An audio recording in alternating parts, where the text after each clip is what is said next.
I'll hit right. Okay, boys, good job, bro.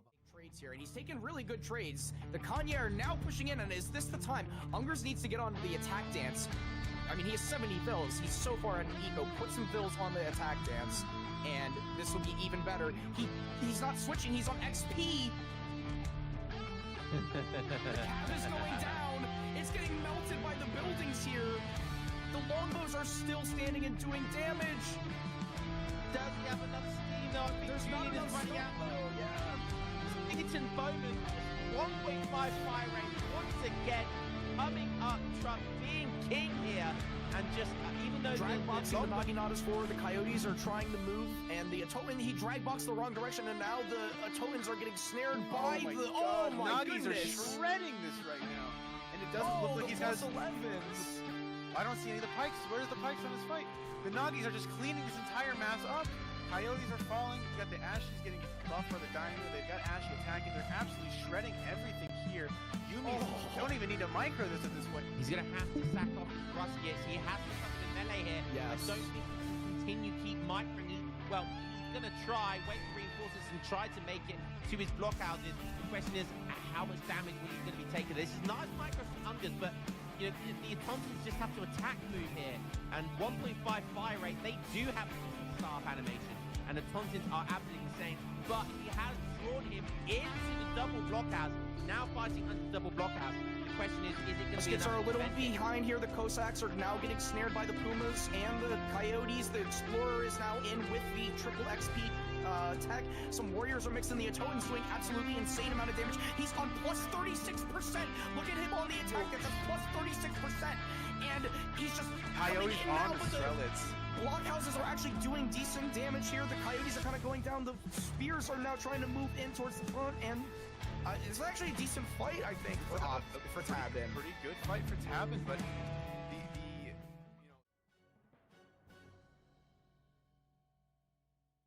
All right, what's up, guys? We're back. We are so back. You know, I'm so glad those other guys are out of the call, aren't you? Yeah, no, honestly, those other guys are like mad annoying. For real, for real.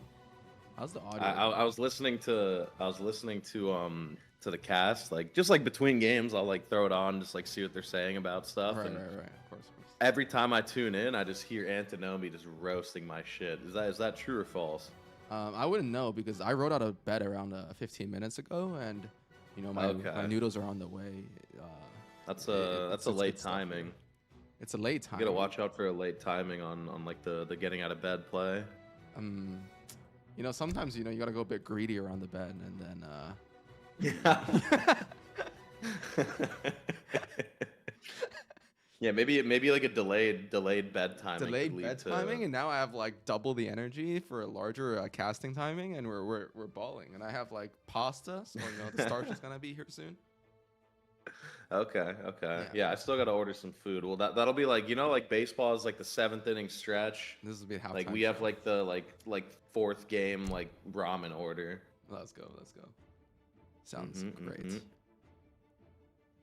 Last night, speaking of food, last night I was at an Argentinian steakhouse during the World Cup game with Argentina.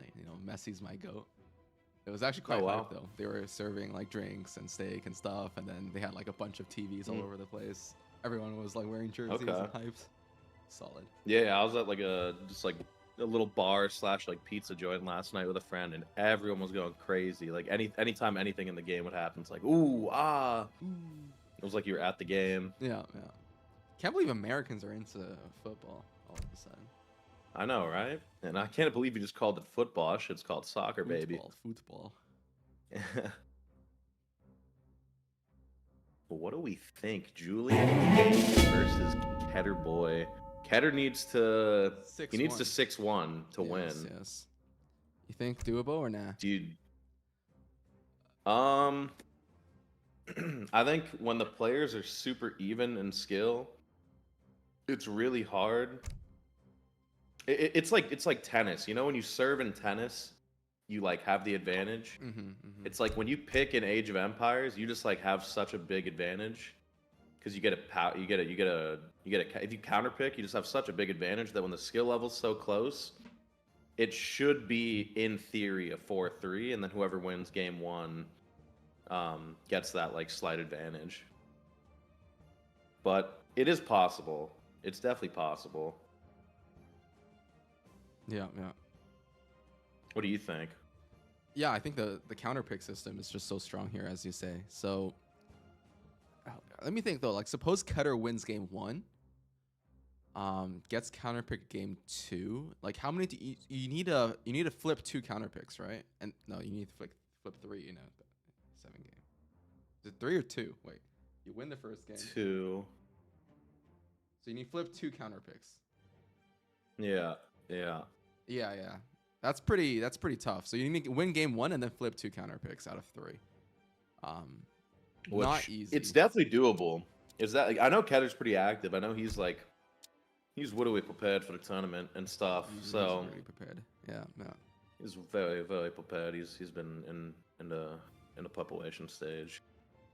They're in the lobby there, it looks like. Did they start Maxi Guide's OP game? They are in the lobby. And guess what the matchup is game number 1? So they are playing Deck in game number 1.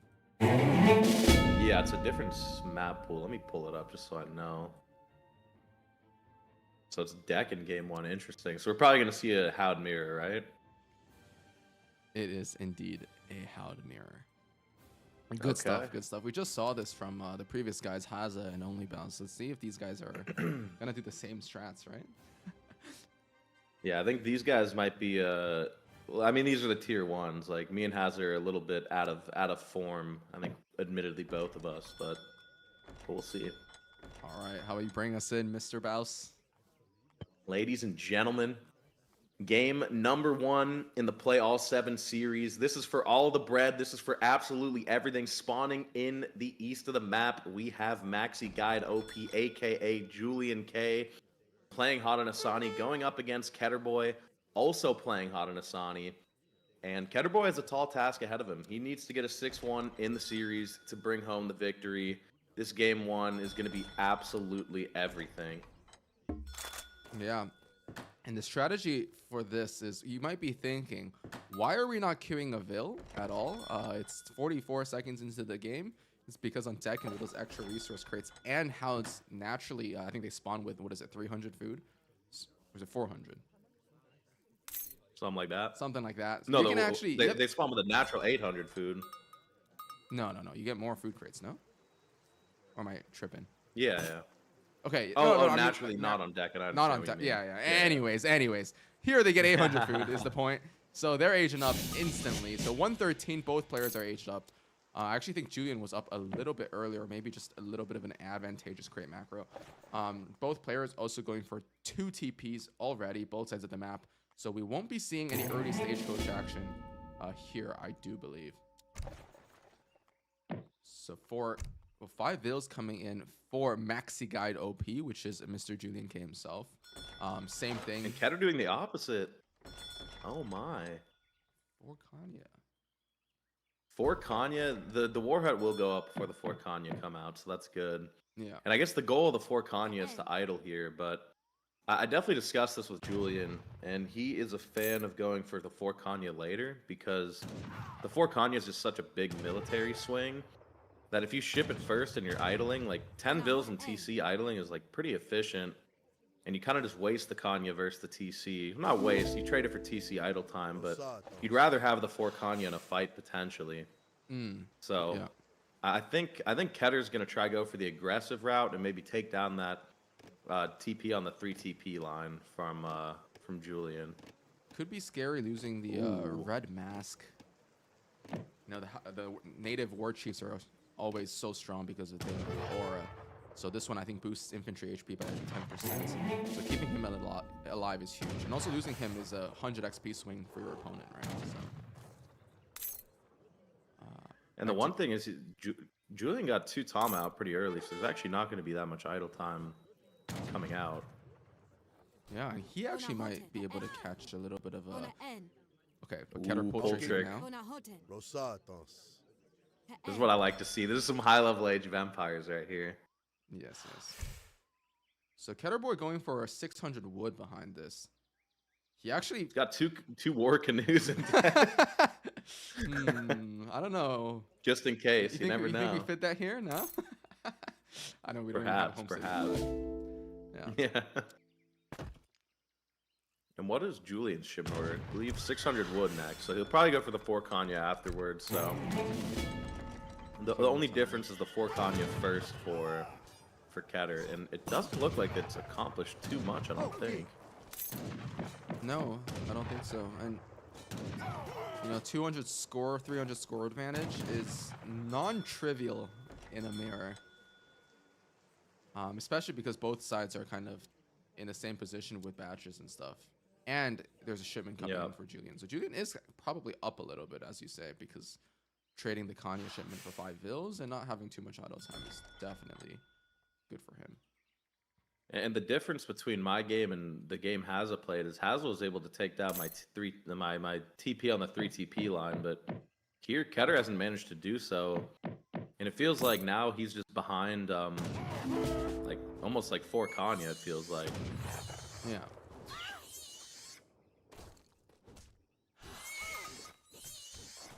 Nice big food treasure in the middle he'll pick up, though, because of the better War Hut position.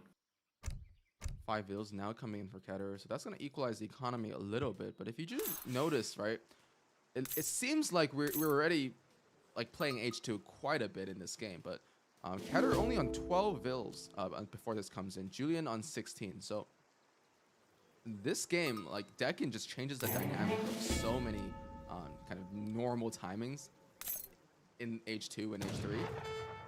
That's, yeah, it just really makes your economy kind of comparatively much weaker to your tempo. Gonna try pick up a Vill. I don't see Keter losing a Vill under TC anytime soon. Nice Vill micro, keeping 10 Vills in TC, not losing anything. Ooh, and the 1 Kanya gonna try get the snare, but it'll only result in a few hits from the Tama. He might Well, get actually 2. quite nice for Keter. Oh, just 1.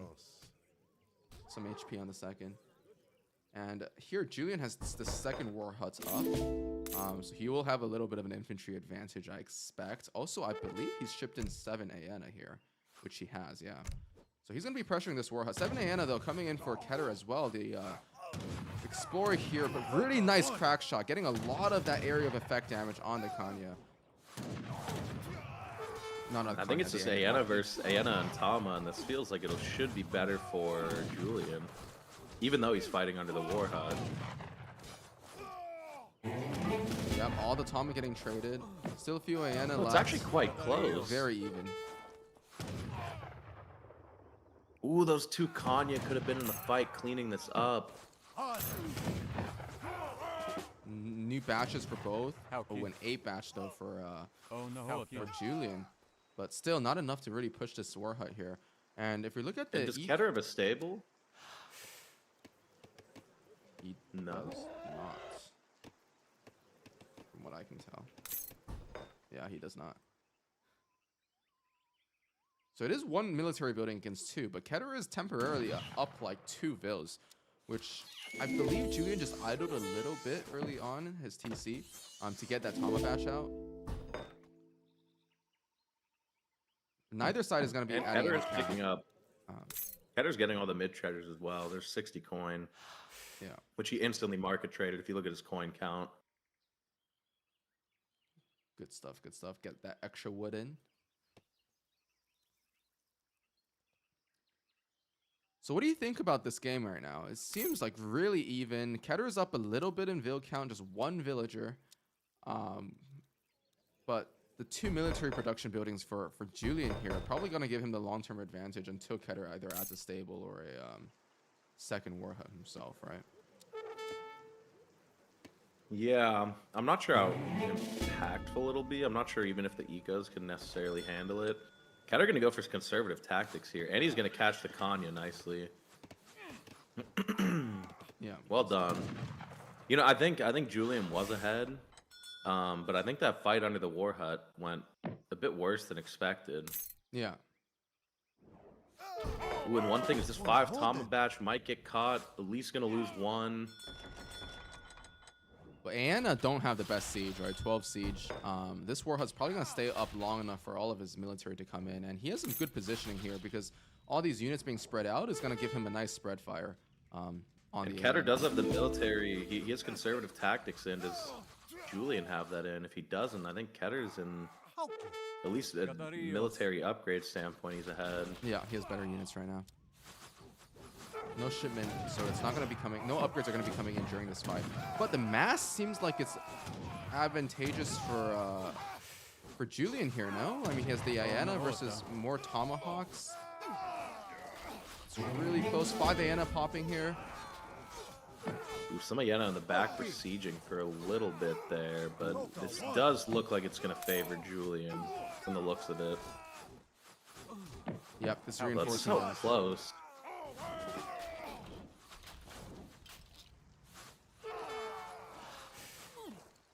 Oh no, No, it's definitely looking like it's favoring Julian here. The score is swinging in his favor as well. The Iana mass is just much larger here for Julian. Despite the 10% upgrade that Keter was able to throw in. And I think the one key difference was that Keter continued to make a few extra Tamas, where Julian only, I think it was just the 6 Tama shipment, and he was full pumping Iana. And that's going to be game 1. That's going to be game 1. And this really puts Keter as a disadvantage if he wants to sweep, right? Because not only is he just a game down already, but he's getting his counter picks. He only gets 3 counter picks, right? Compared to... No, I can't math that. Yeah, same amount of counter picks. He just gets it on. I can't. Noob caster. I was like, there's 7 games, right? And I was like, wait, no, the first one is a blind pick. Okay. Anyways, absolute noob. We're going back to the home screen. Absolute noob. Yeah. I mean, I think that was a must-win game for Keter if he wanted to bring it home for his team. And I think he was in the same position last year where he had to, right? He had to win like almost every single game to bring it home for his team. Right. He frontline destroyed him 1-6 there and took it home for his team. That's my kind of serious win. But yeah, now Ketter's got a tall task ahead of him to win 6 straight games to bring it home for his team. We are going to go directly into game number 2. The matchup here is Keturboy picking Russia and Julian picking Brits. So we have one of the Russia goats, right? Right here in this voice call. It's clearly Baron. I'm not sure if you changed the screen on stream, by the way. I did not. Good comms. Yep. You want to bring us into this one? All right. On the northeast side of the map, we have Keturboy playing in the color teal, stealing Julian's signature color here, playing as the Russians. On the southwest side of the map, we have Maxi Guide OP, aka Julian. Shout out to his new Maxi Guide that he has made with Keturboy, 2 of the best players in the game, making a guide for the community, also making some bucks off of it. But he's playing as the British. And what do you think about this matchup? Because I think Russia can do some things, surprisingly, especially on a map like this, maybe. But overall, probably Brit the stronger civ. So Julian blind picked Brit. I think he was going to predict that Keter would either go, as he did here, Russia, which is an okay matchup. I think Russia is a bit favored in it because they can kind of starve British out. Yeah. Or Italy. That was the thought process for Julian. And I think he's going to be decently happy with Russia. But if I had to predict Keter, he's either going to rush, like the 10 Strel kind of stuff, or just contain the map. And as long as he doesn't die to an early British timing, I think Russia's just in a pretty good spot in this matchup in general. Yeah, definitely. And on this map, right, there are a lot of hunts, just in terms of like the pure number spread out on the map, but a lot of them are kind of mid-map. And this kind of is an advantage for Brits in many matchups because Brit can get that early tower and kind of mid-map base up. But against Russia, they would have to play much more defensively and won't be able to secure the hunts that Brit really enjoy in the middle of the map here. Yeah. Also something to note, Keter got 100 food, so he's going to have a very easy idleless age up. 70 food from Julian as well, so pretty even, I would say. Very I mean, Keter will be able to not idle because you can't really batch train bills as Russia, so you can't age like a bill early. But maybe with the 70 food plus the like cows on the map, There's potential for Brits to age early. Yeah. And versus a civ like Russia, I think that's super strong. And he did age a bit early. He's up with 16. Super fast. That was like what, 225 or something? Yeah, like 267 or something like that. Yeah. 248 for Keter. A little bit of idle time, but essentially none here. And he's gonna send 3 Vils up front. Julian already trying to herd back this mid hunt, which will be really nice if he can get that in. But overall, like lots of hunt in base, so he will be able to. So the question is always, will Brit be able to mass enough in base before their hunt runs out to make that timing on Russia's base, right? On Russia's FP. And if Russia is able to starve them out, as you say, then they have the advantage. But if Brit manages to get their eco going, get those units out for their timing, that's their win condition.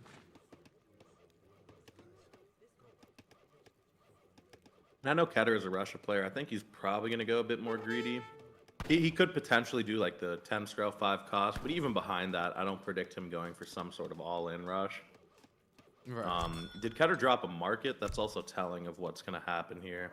No. Also, honestly, I might take what I said back. No market might indicate he's just trying to pump units into Brit space. Right.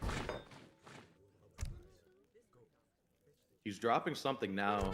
Could be a market. Could be a how. Yeah, no, this is going to be just very aggressive from Keter. Yeah, I love this macro, right? Like I feel like with Russia, you kind of just always have all your Vils on food with this kind of build, and you're just shipping. So you have the 400 wood for you to queue your first Strel batch or something, and then you're shipping like 700 wood, and you're just all your Vils are on food, and you're just pumping Strel or adding some musk later with 700 coin as well. All right. I mean, this is going to be difficult for. Oh no, and Julian did go for the rack start, and I think this plays perfectly into Keter's hands. If he's just going to fully be able to pump Strel it non-stop, and. Yeah. I think Russia's going to be super happy with this. Like, the 5 cost, 10 Strel stuff is perfect versus what Julian's doing here. Yeah, because you can't start Longbow, and if you start Musk, you're in trouble, right? Yep. Either way, your units are getting snared and killed, and then you're getting idled. And really nice, getting that second Strellet batch instantly queued up. No idle time either for Vils. Julian is going Mr. Pathing Abuse full on now, and he's going to try to park Longbow behind his walls, I assume. Let's see what he has queued. Actually, starting Pike. And this Vil He's got a batch out already. Oh, sorry. He didn't manage to age very quickly, so that's why he was able to get that batch out. Look at this longbow positioning as well. He's getting on the other side of his wall. Yeah, this is classic JulianK pathing. Although the second batch of Strel might be able to take a nice trade against the Longbow. Pike's not super useful here, I assume.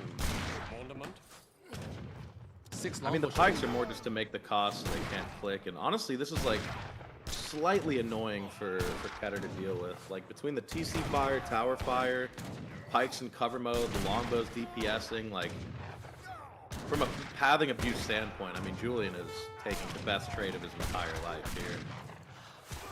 Yeah, for sure. Putting these Pikes in cover mode, Longbow coming in, this is going to be a hold for Julian, I think. 13 Strel coming in, though. Wow. And it was another 6 Longbow shipment here from Julian. I believe that was the second shipment, so 700 wood, 6 Longbow, which is perfect adaptation versus what's going on. Yeah. And is there a way back here for Russia? Because I mean, we're going against Brit with steel traps. They have 24 Vils versus just 20 with no steel traps or even market upgrades at all, I believe. Brit is just like up 30% eco right now. With better units as well, most likely. I mean, I don't think Russia's in a terrible spot. He's still flooding Strels, like he's still gonna idle up some villagers here. He'll probably end up killing a villager at some point. Julian will get a batch of 5 musk, good DPS coming in. Yeah, Julian's is holding super well. Honestly, I think that essentially, if played like ideally here from both people, that's almost the game for Julian. Right. I may not steer. And Longbow behind wall, manor wall, market wall. little pockets to run pikes around to stop the Cossacks from going in. Just overall, just insane building placement and pathing abuse coming from one of the goats. What's the follow up for Keter here? He's shipping 700 wood now. Still no. Okay, church coming in. Still no market, I believe. Yeah. And So 700 wood, he'll get his market up, so he'll get a second blockhouse, maybe a stable. 1 HP cost scouting there, that's nice. Bill should take him down. See you later. good stuff from both players. Market now coming in. More Strelets getting pumped out. Stable being added now. So he might want to go for that Strelets Cossack composition, which is what you kind of want against Musk Longbow, right? Picking up one Vil. Yeah. I predict Julian's going to mix in Cav with 600 wood. 700 coin actually coming in. Does this I heard he indicate sent wants to 600 wood. age? Well, he already... Yeah. Yeah, Julian's definitely going to age here. He's just going to make infantry and age, so I predict just pure musketeer. He's going to click up, pure musketeer, Falc, Right. click, and it's going to be really tough, because Falc do super well versus Strelet, because they're low HP units as well. Solid 72 HP.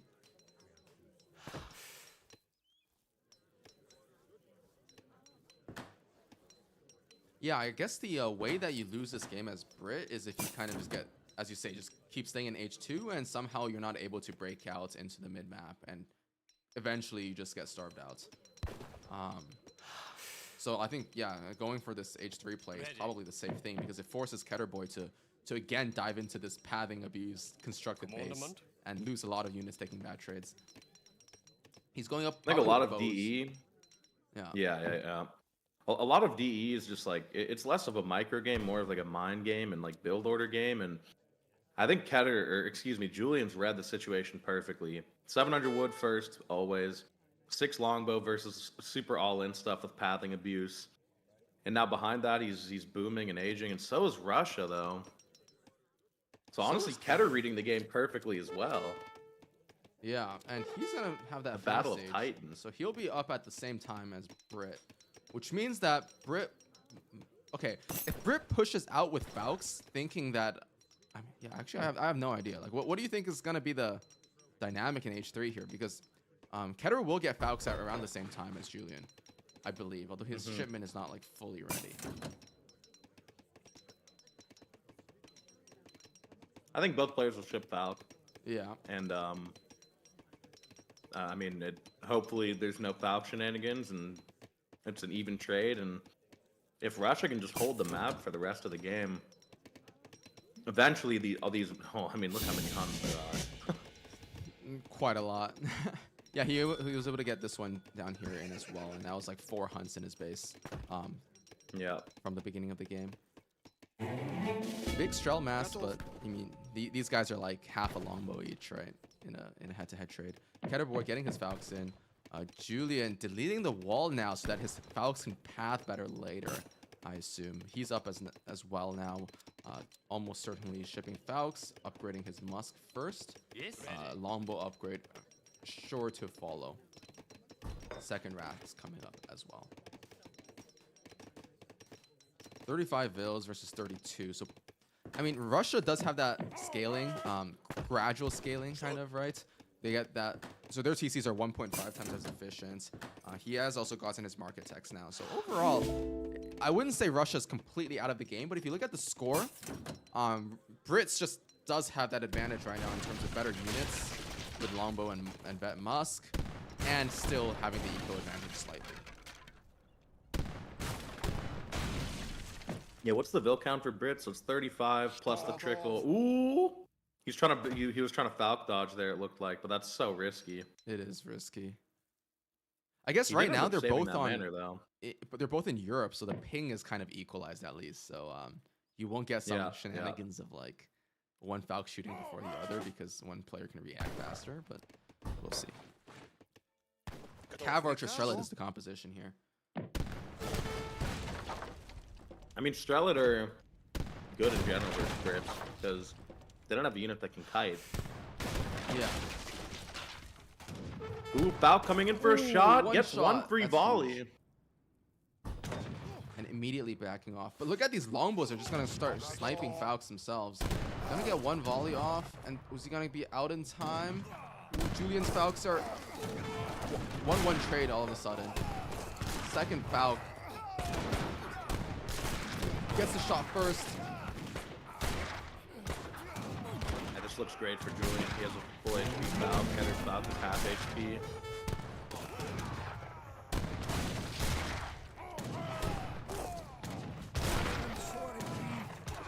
And the longbows are just going to snipe that second Falconet as well.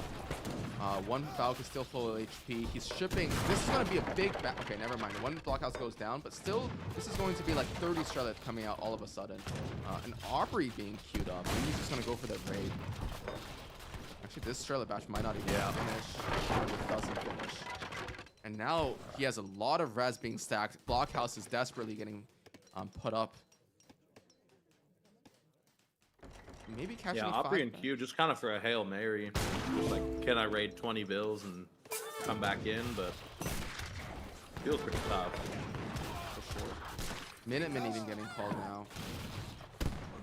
And just one Falconet, so impressive against these Strelets, as you said, just because of their low HP. And Longbow as well, they have that 22 range versus Strelets, which only have 14. And Keter decides to call it. Keter calls it, and that's EPL. I guess the rest of these games are more for honor than for anything, just to have a good series. But that gives the Hudson Bay Bigs the mathematical. It's impossible for the CMC to win now. Yeah. You know, 5-2 for Keter. Maybe I do a little bit of scamming, and we still give CMC the win. Classic scam sock move. Classic scam sock. But really, Keter actually kept up in eco quite well. It's just taking that Valk trade, I think, was not great, and also just better units from Brit. Not sure. That was honestly pretty incredible to see Longbow Pike versus Russia work so well just because of pathing. Yeah. Julian the GOAT at pathing abuse. What can we say?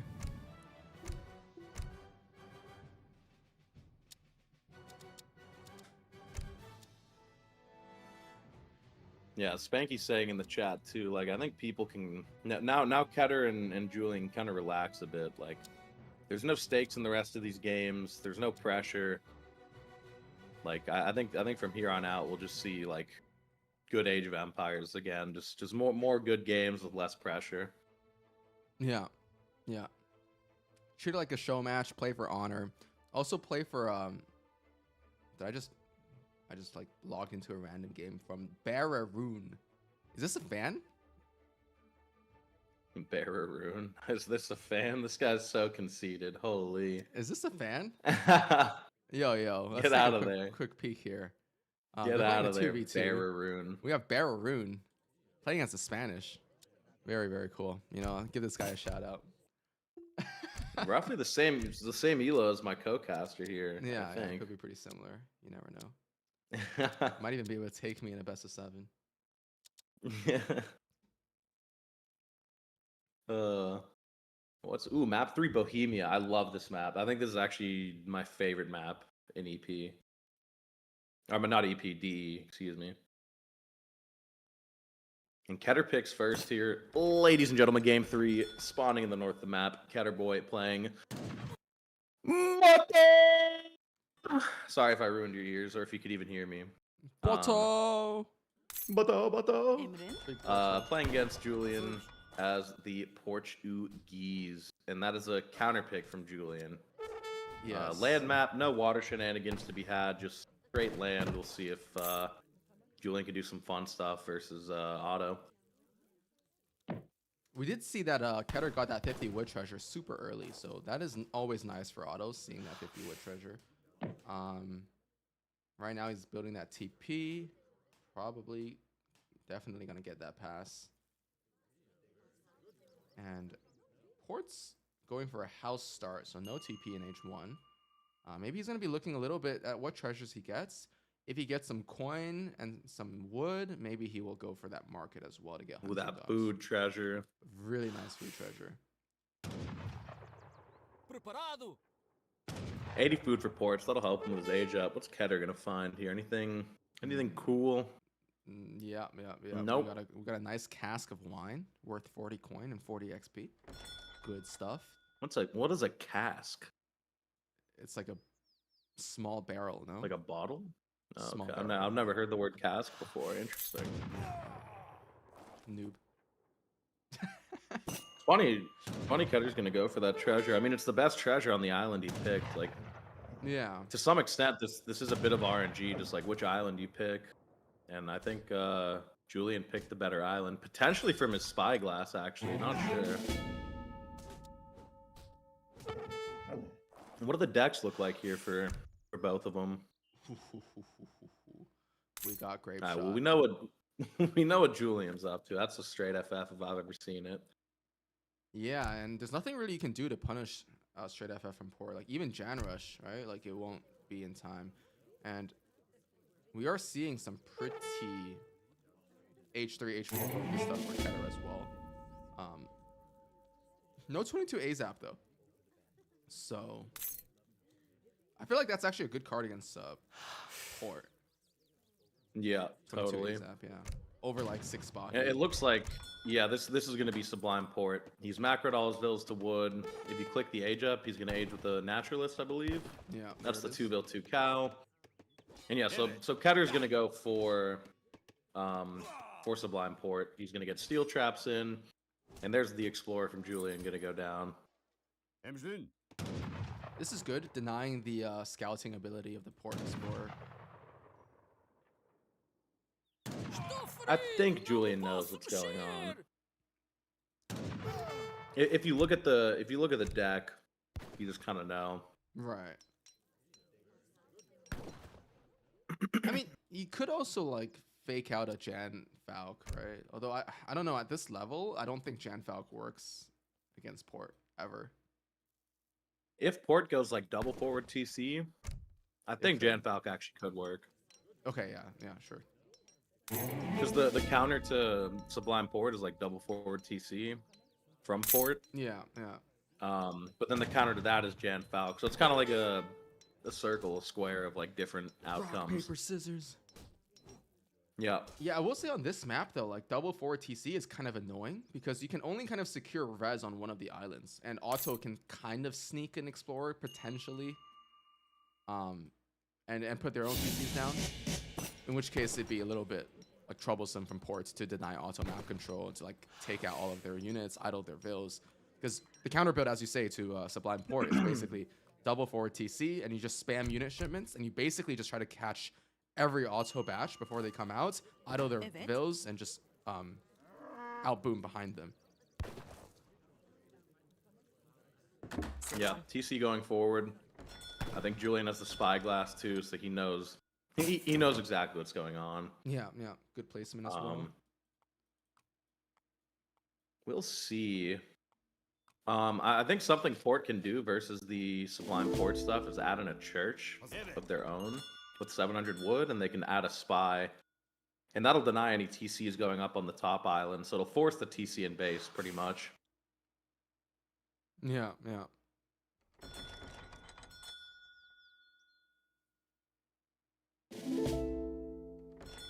Really nice age of time for Ports here. I think 505. Keter's up soonish as well, though. I mean, it's also really nice. Yeah, the Port age up time is super good. Yeah. This is also nice for Keter, though. Somehow it feels a bit faster than when I do it. Big shocker there. Big shock. Yeah, not a bad age time for Keter by any means. Like 530 is pretty standard for going Sublime Port. Good stuff. So I'm just a noob, is what you're saying? Could be. No, dude, no. No. You're good at the game. You're great, bro. No, you're amazing. We all love you. Yeah. We love you for your organizing and casting, but just not for your game. Yeah, definitely not the gay. You're known for the ESOC stuff, bro. Yeah, You know, yeah, stay in yeah, your not lane. But Port will be out before, and that second TC will come. Like he'll have a good foothold on the map. He'll have 2 TCs, a full island secured. And if he can deny the TCs going up on the second island, would be quite good. Yeah. Look how fast his age up is. He doesn't even have the 700 wood in.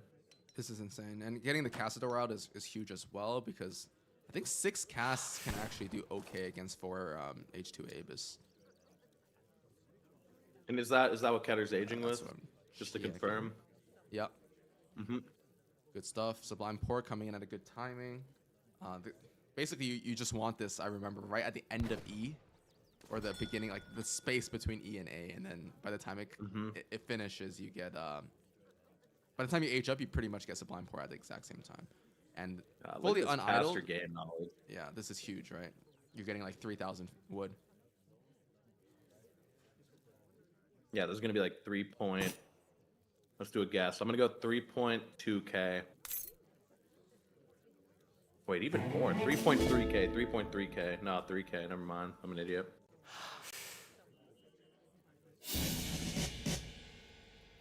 And here we see it. TC instantly going down in base. Houses going down. Military buildings gonna go down.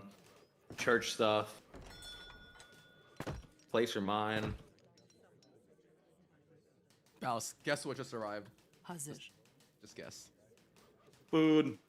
It is the one and only ramen. And we'll Actually? be having that after this game, I think. I'm about to order ramen meantime. Good stuff. Good stuff. That pork chashu. We're gonna be co-casting with pork Vital. chashu today. Vital information for the casters to be saying here. Mhm. Yes, yes. So 2 TC in base. I think Ketter's completely fine. He's got his TC down. He's got his chur. He hasn't lost anything. I mean, I'd say Ketter's in an advantageous position here. Yeah. What's the port doing? He's shipping casts. He's getting a little bit greedier actually, because he's shipping casts and then I guess goon after. But he's gotten steel traps and everything as well. So he's gonna be a bit. Ooh, look at the stuff in base. What's going on there? A batch of Husk. Whoa, and that's a cleanup for Otto. Yeah, I mean, snaring, because these guys have 4.5 speed, so they can snare Castador. Really, really nice stuff. This just looks like GG. Sofrido, não me posso mexer. Yeah.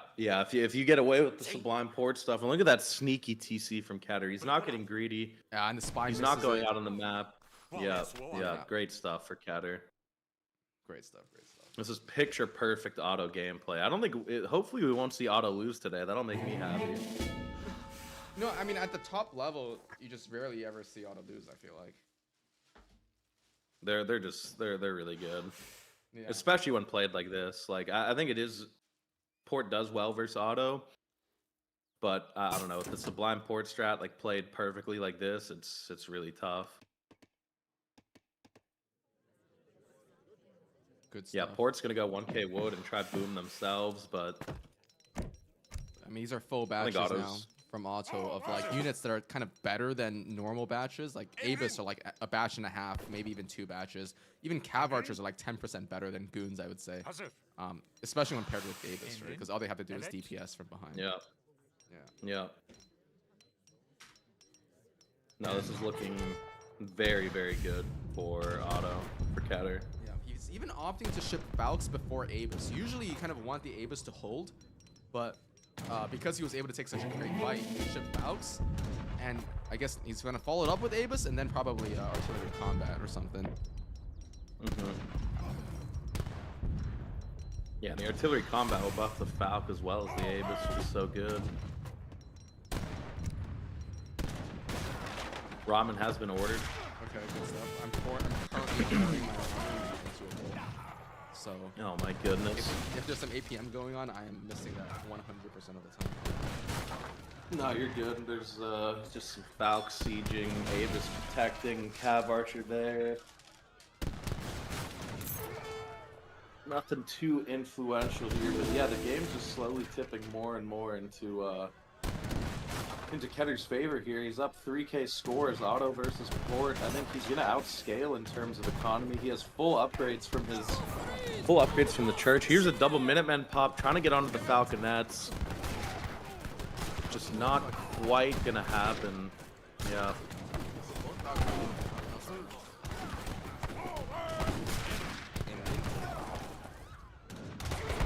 Too much stuff. Just committing his capital in melee. He was killing 4 or 5 casters in a single volley. As a saying in chat, you remove the broken church card and Otto still just doesn't lose.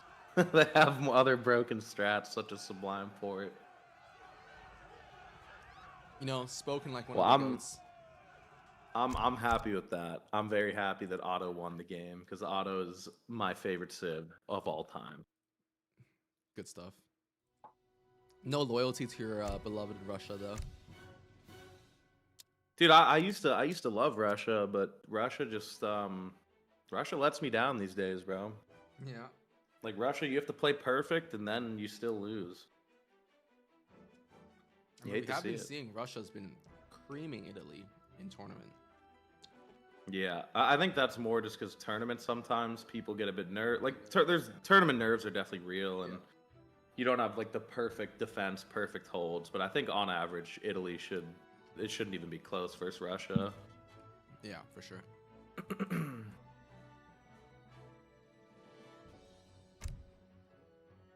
So what is the next map here? So what are you gonna spend this $700 prize pool on?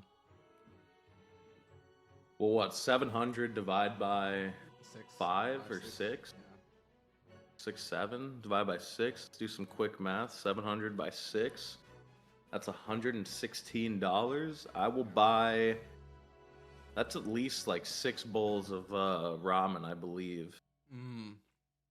Good stuff. Plus delivery if I get it delivered. Let's say that's like a net like 4 bowls of ramen, maybe 3 bowls if you're tipping the driver very well. So let's say 4 bowls of ramen. Yeah, we don't tip them, right? No, definitely not. Definitely not. Yeah, of course. Oh, this guy's munching. I can hear him. What's next map? We got Vistula Basin. Who picks first? Keter picks first on Vistula Basin. I predict we're going to see USA from Keter. That is definitely one of the civs he's picked up more recently. Just because it's so strong on certain maps where there's a stagecoach line, a lot of TPs, and/or / really good nats. And I think this is one of those maps that has both. You have the Vasa Torps, or the Vasa Nat, where you can get the Torps, the cheaper units. It reduces coin cost, as well as like 5% HP on all your units. As well as you have a 4 TP stage line. So I think we're going to see USA from Keter. That's my prediction. Yeah. It is actually a USA mirror here on Vistula Basin. Really good nats, as you said. Boom. So boom. This God, look at kind of has some insider info. Dude. That or he's the GOAT. No, that's straight game knowledge. 0 insider info. No insider trading. That's just straight GK. Yeah, USA mirror. USA mirror. The way I've seen it go down is whoever goes a bit more greedy tends to win.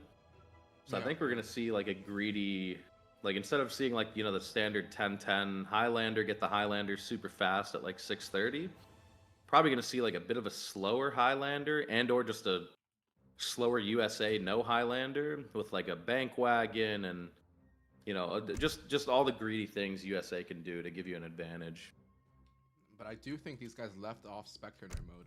Nope, I lied. There it is.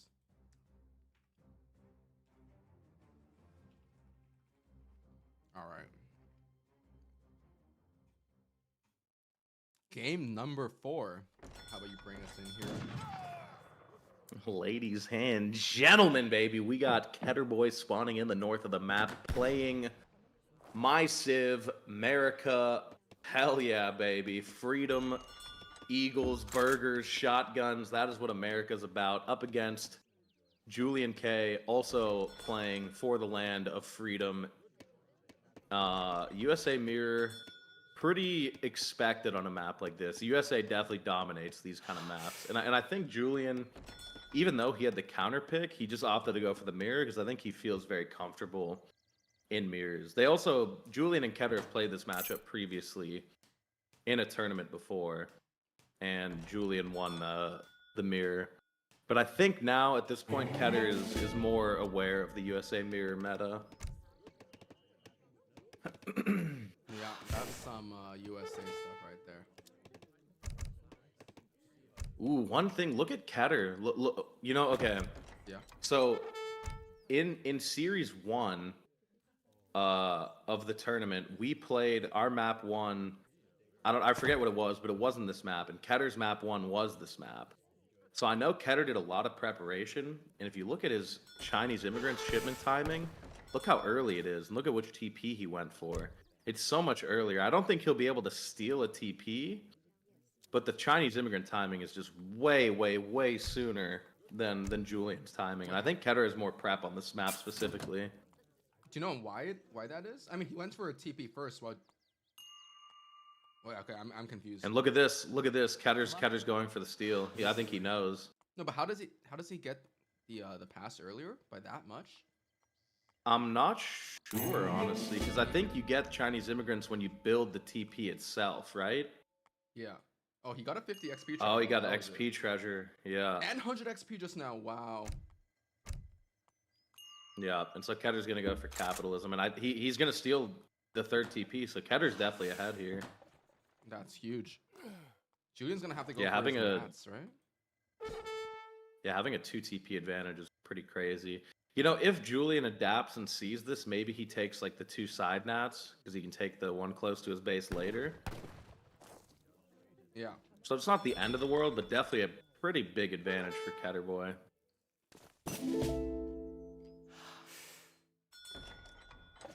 Yeah, look, Julian on the right side of the map is trying to send his TP Travoy.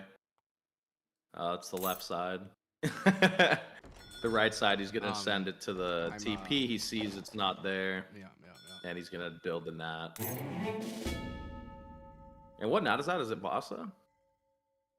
It is indeed. So I guess that's one thing. Keter won't have access to Vasa, which will be a nice little advantage for Julian. But overall, I think the player with the Normal 3 TPs is definitely ahead, just an XP curve. Makes sense. So I don't actually think Julian was going for pure greed, right? He's aging without any of this stuff. Well, so he's gonna go for the bank. If you look at his macro, he's chopping for the bank. But Keter went for the capitalism as well, and that's actually a direct result, not only of him getting the XP treasures, but if you don't get if you don't get 3 TPs, you can't go capitalism bank. So I think the fact that he got 3 TPs pretty much just says I have capitalism, you don't, for the rest of the game, which is it's good. That is definitely gonna add up. Some game knowledge right here. Yeah. I think Julian is up a bit earlier, though. He's aged a Vill earlier, maybe? Yeah, he aged 1 Vill earlier than Keter. That's only like a 6-7 second difference, no? Yeah, 6-7 roughly. Yeah. I wonder what the follow-up is going to be. Yeah, Ketter's up a Vill, he's up capitalism, and he's aged like kind of like half a Vill slower. Like, not bad. Yeah. And his Ketter's base in a was great even spot, I think. tiny bit faster. It's crazy, right? Wow. Building his TP, gonna get Philadelphia Convention, then probably his wait. He doesn't have Highlanders in deck. Yeah, I don't think in a mirror you necessarily need to go for Highlanders. That's good. Ooh, 700 wood first. Interesting. He's been doing this recently, right? I'm unsure. No, so he goes this, and then he just doesn't go for. No, he went Highlanders, he just goes 700 for- wood, then church. Oh. Okay. It's because he went for Vasa Torps. Wow, cool adaptation. I see. Good stuff. Hanseatic League. 4 Torps coming in. That's actually really nice.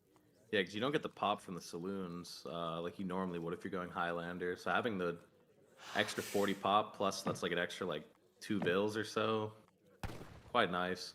And he's even getting, is that the HP upgrade or is that the cheaper? I think that's no, this the is the oh. 5.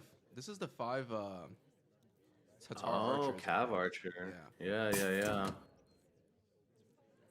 And what's Keter up to?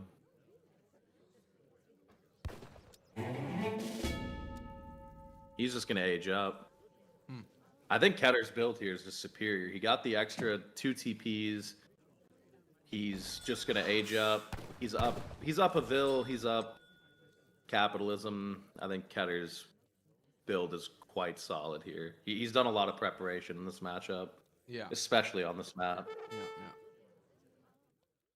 So one interesting thing is that if Keturboy wins this this series, I think he ends an almost 2-year-long streak from Julian in terms of series wins in tournament. The last time he lost Of what? Of Julian winning? a Julian winning series in tournament. So he hasn't lost a tournament series in I think more than 2 years. Wow. Last time he lost was to Ungers, and that was an H2 only tournament. So it doesn't even really count as a normal tournament. W Glaze. Yeah, you know, I've been running the stats recently on the site. You guys can take a look over there. I think I've pinned a link at some point. What is your command? Keter popping MM. He's going to age fast. Even making a spy. Keter is on form right now. This is like a picture-perfect build from USA. And he's probably going to get the church skirms as well. I'm ready. Wow, and they one-shot that. And the church skirms for Julian. Huh. So they'll actually clean up these MM. Yeah, I'm not going to get too much value here. Maybe a bit of a misstep by Keter. You can never know the... Oh, and even killing the Explorer, but he will lose the Spy. So overall, a good trade for... Pretty solid trade there for Julian. He killed the MM, he killed the Spy for an Explorer and 1 Cav Archer. So I think Julian's happy with those trades. And it could be a bit difficult for him here. The blockhouse is going to come from Keter, and that could be kind of hard to hold. Yes. No, never All of a mind. sudden He's he has got 9 bunch of skirm. sharpshooter. Yeah. He's going to get the goons in as well, probably. He's going to be in the great spot. Getting that 1 food mill as well. You can actually see that these 2 mills on the map, in the 8 minutes, 9 minutes the game has been going for, has already gathered 1,000 food for Mother Nature. So it's pretty good to get these. Huh. I didn't know that. That's actually pretty cool. Yeah. GK, I'm the GOAT. And what's Julian's follow-up here? He's up in score. He's gonna age as well. He's gonna age just now. Wow, feels late. And there's 2 blockhouses on the middle of the map, kind of blocking off everything, and as well as it's on that TP. That TP is gonna get sieged, and we might even see Stagecoach from Keter. Yeah, I think that's definitely what he's gonna go for here, right? Or yeah. I think we're gonna see a second TC in Stagecoach, and Ketter's gonna do a only boss classic, and you just sit on D. He did the balance of powers there as well to balance out his food and coin. Really big stuff, like having that GK. Wow.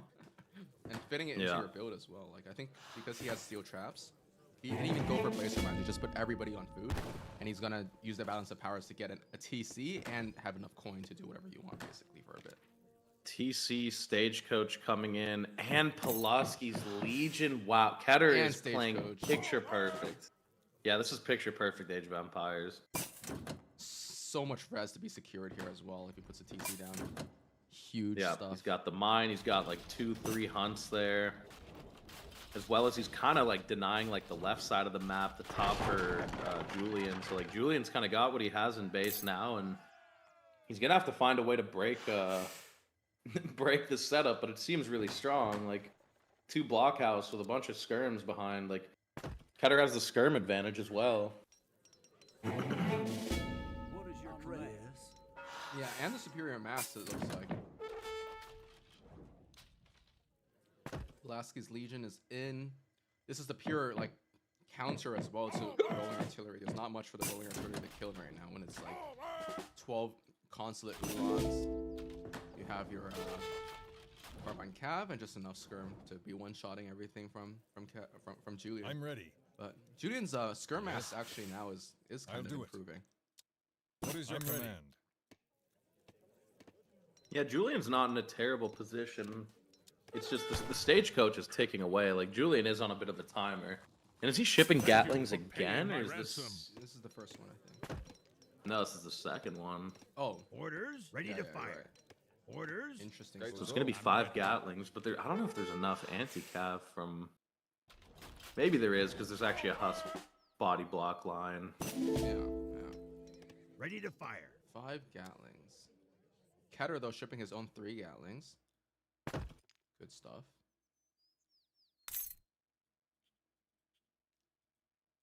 Let me see when he sees the... Okay, he sees the 5 Gatlings immediately, and he's just going to back and wait for his own Gatlings, wait for all his cav, death ball to come in. And he might be preparing for a click here. Might lose 1 blockhouse, which will be a nice pickup for Julian. Ooh, loses 3 carbine cav instantly. Oh, and all his Gatlings. Whoa, whoa, whoa, whoa. Whoa. That was trouble right there. This engagement is insane from Julian. He cleans up the whole army. Yeah, I think Keter is molding here right now. Whoa, that was unexpected. That fight went as perfectly as it could have possibly ever gone for Julian. I mean, all 5 Gatlings being alive and just killing all the skirm was huge. And Keter was trying to dive the Gatlings with his cav as well, but I guess the Husk body block was just good enough to get a snare on everything. And losing all the anti-cav. Ulan's obviously not the best cav, even when they're buffed like this. Yeah. Yes, I'm ready. And losing 3 Gatlings I'm popping out of the out of the block. blockhouse. So just overall, just insane value for Julian in every kind of aspect of that fight. Yeah. I guess 5 Gatling over going Pulaski's Legion. Yeah, those Ulan just went, like, just disappeared fully. Yeah. German. That was crazy. I think the build from Keter, though, is definitely superior. I think sometimes, like, AoE just comes down to, like, one fight, and Julian had, like, slightly better positioning, and I think the 3 Gatlings might have popped out and kind of, like, stacked on top of each other, so the Gatlings just kind of melted them insta. Yeah. So now it's a 3-1 here for Julian. Yeah. So 3-1 for Julian. To win this, he's gonna have to pull off 3 games in a row. Not the easiest thing to do against Mr. JulianK. Next map, Wallachia. Ooh, you know what? Wallachia? That actually might be my favorite map. It has everything. It has a TP line. It has water. It has good treasures, good hunts, berries, like mines in the back. This is a great map. I think a super solid pick on this map is Sweden, because you kind of have mines in the back, as well as water you could mix in, like, potentially. I think who picks first here? Is it Julian? No. Keter picks first, right? Bang, Julian picks, Keter picks, Julian picks. Julian picks. Keter picks first here, yeah.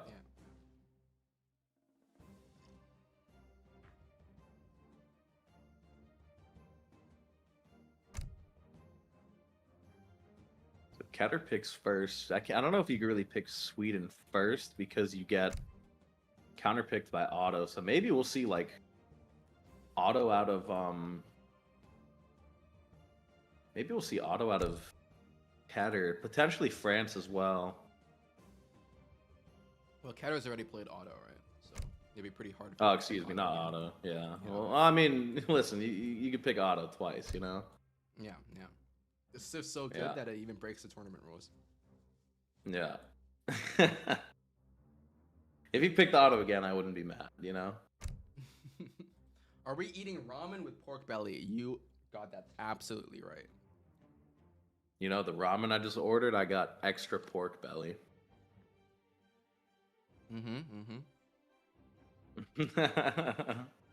Am I allowed to give a suggestion, feedback for future tourney casting? If it has to do with not eating ramen, I'm banning you. I'm just kidding. Are you allowed to give a suggestion? Of course you're allowed to give it. Like whether or not Baron listens is that's like a whole other question. There's a difference between freedom of speech and freedom after speech. Yeah. Ooh, that's true. That is true. You can have one but not the other.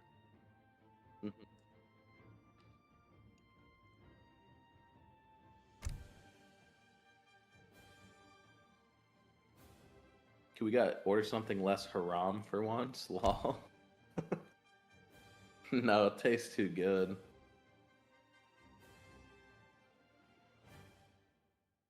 Add the map name in a match somewhere, e.g. top middle of the screen. It's actually a good idea. Or we could just show it, show the map name in the beginning. We used to have these, what's the next map again? Wallachia? Wallachia. Okay, we don't have that, but wait, can you read me off the remaining maps real quick? Wallachia, Gran Chaco, and then I don't remember the last look. Florida. I think on Florida we're either going to see German or Lakota. That tends to benefit those civs because they can TP start, where otherwise they couldn't. I see. Or Italy too. Italy on Florida is great because they start with a market, so you just get an extra like however much wood. Sensei saying Baron only boss Among Us later. I would be down, but I don't know if I can today. I mean, let's see what he says. Oh, no, whatever, bro. Whatever, dude. We don't want to play with you anyways, man. Well, let's see. I'm so down. You know what's another cool game is Mecha Chameleon. I don't know if anyone's heard of that game, but that game's pretty fun. You're like a chameleon and you try like hide by like painting over your body. Pretty cool. Dude, Gigs. It's a nice switch up from playing AoE. Gigs for Among Us? Oh my god, I'm gonna tilt him. His profile picture is literally the red guy. Among Us. It's nice to play like more relaxing games sometimes. Like when you're playing AoE, like you're pretty stressed out, bro. Like in all honesty, like the game does take a lot of like brain power. Especially, you're stressed out, especially when you have a guy like Baron in the voice chat, 100%. Yeah, like dude, when you're playing Age of Empires and you have Baron in the voice chat, like telling you how to play, when you know he can't even touch you in 1v1 and he's like pointing out all your mistakes, you're just tweaking. You know? Too easy. So what's your ETA on the ramen? Because mine is almost done. Oh, you're almost done with the ramen. Perfect. I mean, I'll carry casting until my ramen gets here. Once my ramen gets here, I'm just gonna like chime in when I need to. You know what I mean?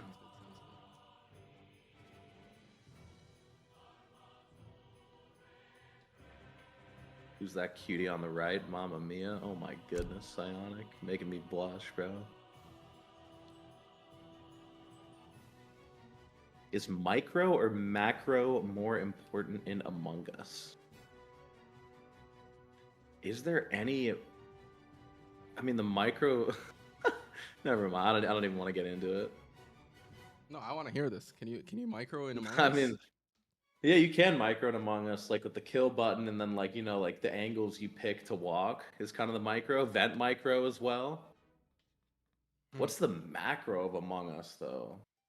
Like, is there even any macro in Among Us? Well, it's like decision making of where you're going on the map. You know, like, oh, do I kill here or not? Like the high level decision making. It's like how like what your order of tasks or something. I don't even know. Yeah, order of tasks. That's good. God, you love when it's the finals of EPL and we're discussing the micro and macro of Among Us. Mm-hmm. Just absolutely great stuff. If we do play with gigs though, we can all agree to just vote him out immediately every round. You know, I used to play like during COVID with a bunch of my friends, and I was like the only one that really knew how to play. So I was like doing lights and doors and all this like fancy stuff. Yeah. And no matter what was happening on the map, they just vote me out first, and I stopped playing with my friends. All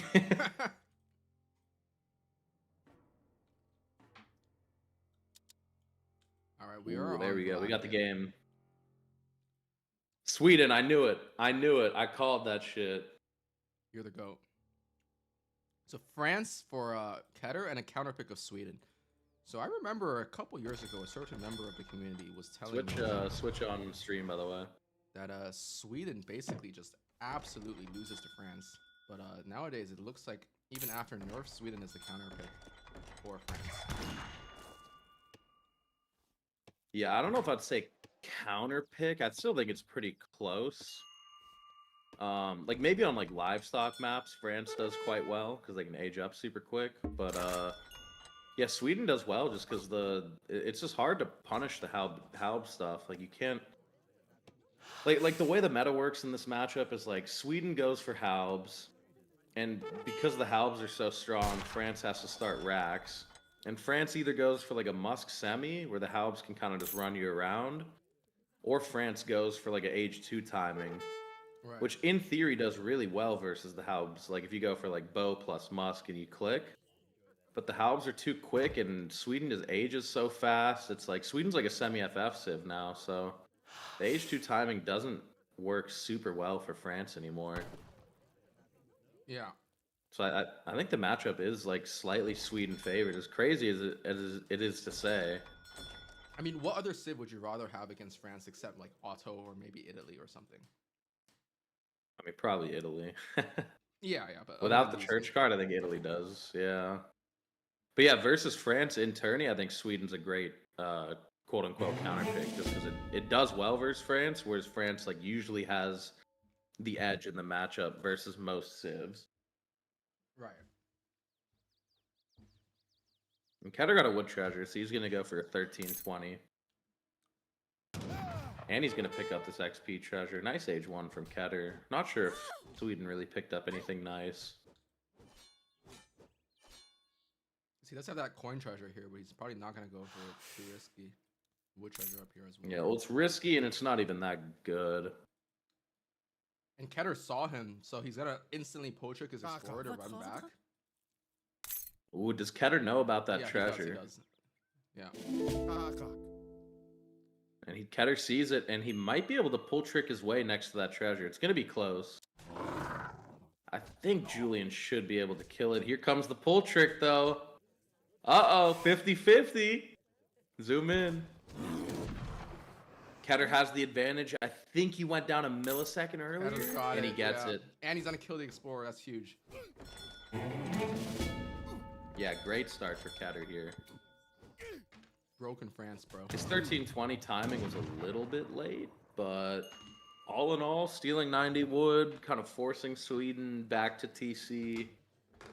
I think Ketter's in a very, very happy position here. We take those. We take those. The producer not moving camera, clearly messing around with this ramen here. Yeah, I just finished my ramen, so I'm back full time now. Hell yeah. All right. What's going on? What's going on? We have...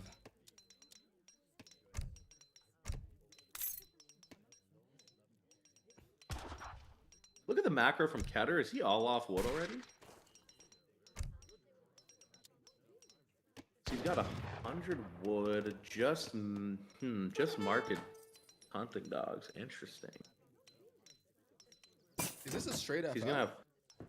This could be a straight FF. Looks like it, right? Yeah, I think this is definitely a straight FF. Oh, actually, no, never No, mind. it has What 25 are we talking about? Yeah, no, no, 75 for the straight FF, I think. Yeah, you need 75 to get like church and stuff. Yeah. No, this is normal stuff. We're probably gonna see a Rax. It's because he had the 1320 age up. I forgot. He Yeah. already had the house built. Just so used to seeing the 1210 macro. So he's probably gonna get a Rax, a house, steel traps, very standard France stuff here. Bonjour. And what's here from Julian? That's not a church going up in base? Yep, Indeed church. it So is. it's going to be 4 torp, church card, halberdiers, 700 coin age up. Pretty standard stuff, I believe. And Looks where's about this it. tower going to go down?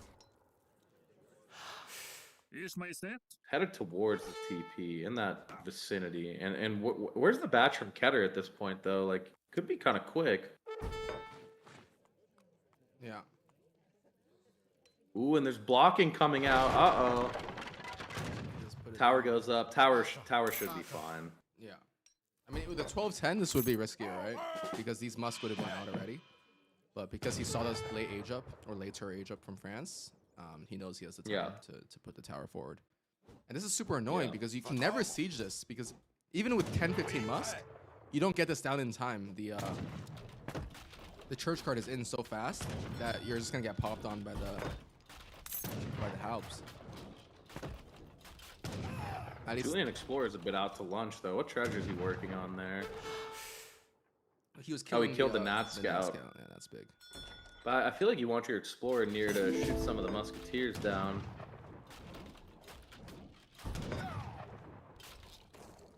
Are these Halbs going to come out in time? That's the real question. Because if these Halbs pop on all these Musketeers, this is going to be terrible, but I don't know if they are. This is so close. Click the tower HP? Yeah, And yeah, Keter doesn't want to risk. There's no He way. does not you want to risk that. it. Yeah. He probably would have got it, I think. No, really? I don't know. Yes, Majestat. Befal. It would have been really close for sure. Like, it's on 475. I think Ketter's waiting for the Halb to siege his TP, and then he's going to go back in and click the tower. Yeah, yeah. Big brain. Either that, or he was waiting for another batch of This musk nice, to, huh? Oh, wow. Looking a little bit indecisive from Keter, though. Like, he's not quite sure where he wants to go with this. Yeah, nothing. I mean, it doesn't really matter in the end. He'll still kill the tower. Yeah. And it looks like he is going for the H2 timing. You see a batch of 5 bow. I predict he's shipping 8 bows behind Same this. Good stuff. And he does predict this path from the Halb, so he's gonna go try to cut them off with the bows. And musks are in as well. So it just depends on how good this timing is. So Julian is deciding to commit here. There are enough bows to one-shot the Halbs for now. Halb's connecting on the bows, but this looks decent for France. More musketeers coming in. Yeah, that's great for France, I think. These Halbs are so strong though. Like they're even now they're kind of just getting out, killing all the bows, but losing quite a few. Right? He has 9 left, so lost 7. Well, one of the key strengths of the strat is that those Halbs kind of like stay alive for anti-cav. Right. So now if Keter did mix a batch of Husk, could be a bit scary, because I think Julian's goal here is he's going to go all to wood, he's going to get Gang Saw, and he's going to try get out the Jaegers. And Ketter's going to click the base. And with the base click, he might be able to delay these Jaegers a bit. Yeah, yeah. Let's see how long it'll take the wood to be gathered. Julian very smartly moving his vills back to the backwood line. He's gonna keep just 10 vills, exactly 10 vills in his TC. Kind of just pre-microing the vills so that they're in position. But Keter, he's gonna go for the church immediately because I guess he wants to. Here comes Minutemen plus Halberdier. This is going to be the click time for Julian. And it's not going to be an amazing trade for Julian, but it should be enough just to be able to get his Jaeger out. Great micro from Keter there. And what's Ketter's follow-up here? Is he aging or is he mixing Husk? Mixing Husk. And it's going to be 3 Husk. Wow. Lot of I mean, this click could be devastating with 3 Husk versus the Jaeger. And the Falcons, I mean.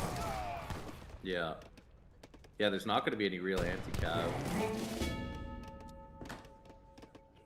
Oh, and he's shipping 1K And it's coin. gonna be... Yeah. It's a super dangerous position here for Julian. Because he's going to go like Falk Jaeger against 3 Huss. But I do think Keter needs another batch of Huss to be able to pressure this. Which he is queuing and he's he'll getting finish it. this batch, yeah. Would like to see a church from him though, no? What's Julian up to? Does he have a stable down? Does he have a... Okay, it is going to be a stable. If he can get out 5 Haka, I think he's maybe okay.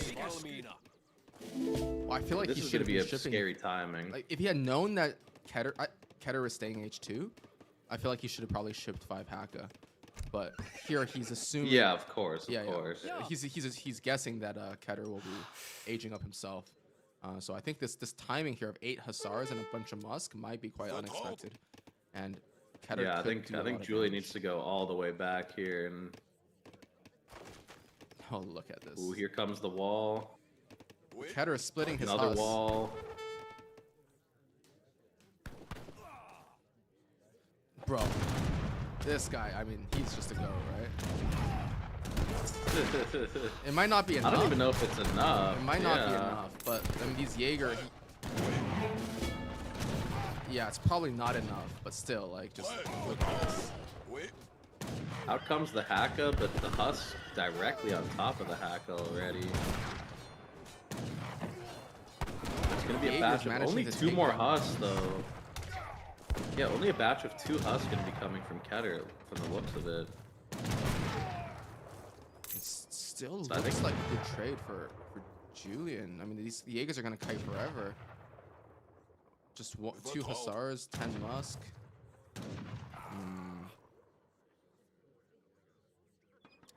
It's really close. 10 It's Haka. really coming good. out Nah, here. yeah. And now that the Haka are in, I think it's if these Jaeger can stay alive, it's tickets here for Keter.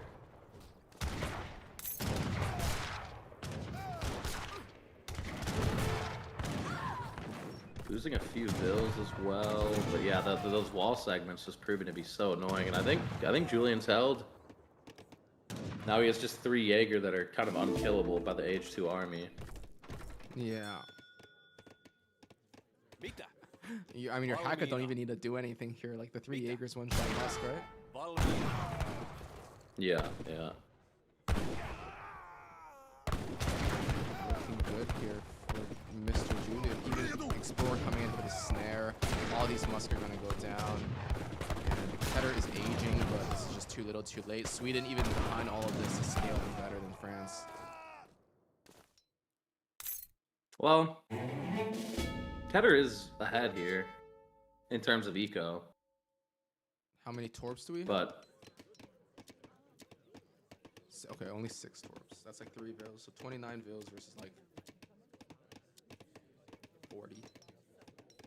yeah, the issue is the units for Sweden are just much better. Like the Jaeger, the Haka, like both units are kind of Dragoon do okay versus Haka, but the Jaeger versus Skirm is just Hello, befäl. clearly favoring Hello. Jaeger. Although maybe a Vil kill here, maybe 2, probably just 1. I mean, he can keep going and kill some more, but down here, his CDV are getting hacked. And is there Vil HP on that? It doesn't look like it. There is, but I mean, Rangers is right, Oh. so and Hackers have that. Oh, very true. 2 Vils, 2 CDV going down here. Pretty big. Huss actually coming out to clean up Is the. that a 5 Huss shipment or yeah, it was a 5 Huss shipment. Yeah, it was. Good Befäl. comms, good comms. And Can Skirm out gonna be able to hold here, but for how long? My ramen's here. I'll be back in 1 minute. Sounds good, sounds good. Of course, of course.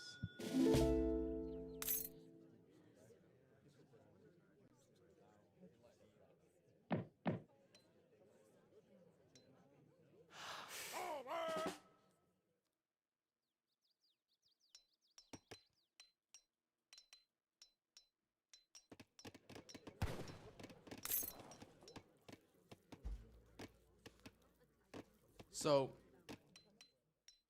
let's just take a quick look at the score. So the score, actually, Keturboy kind of evening it out with that Kerr batch, +3 Kerr himself. The issue, though, is that he does not realize that Julian actually has 5 Hus of his own, plus Haka. And this composition is hard countered by Haka Hus here. So actually, I don't think Ketur will be able to push this very effectively. Might be able to get some bills, potentially, but then he's going to get caught out by the Hus, and he sees this now. This is super, super dangerous. No anti-cap coming in for Ketur. Yeah, and the Hus are going to get the snare on the Skirm. The Kerrs are going to dip and just try to get out of there in time while the Skirm gets sacrificed. Hakas with that 7.25 speed, they're going to be able to catch up to the Kerrs and take some great trades. They're even going to go into melee, I thought, for a second there.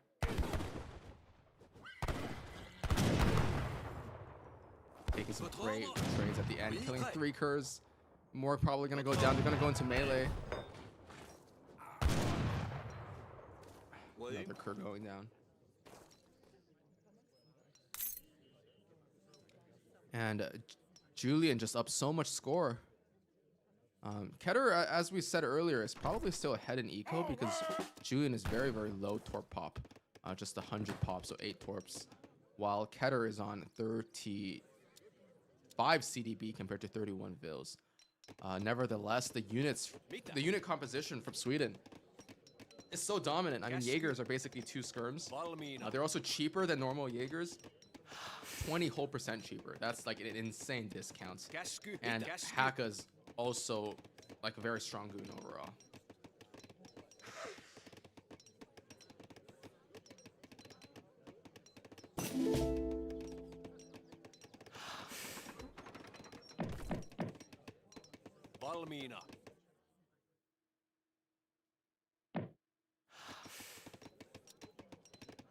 I am back. Looks like just from score, Julian's a bit ahead.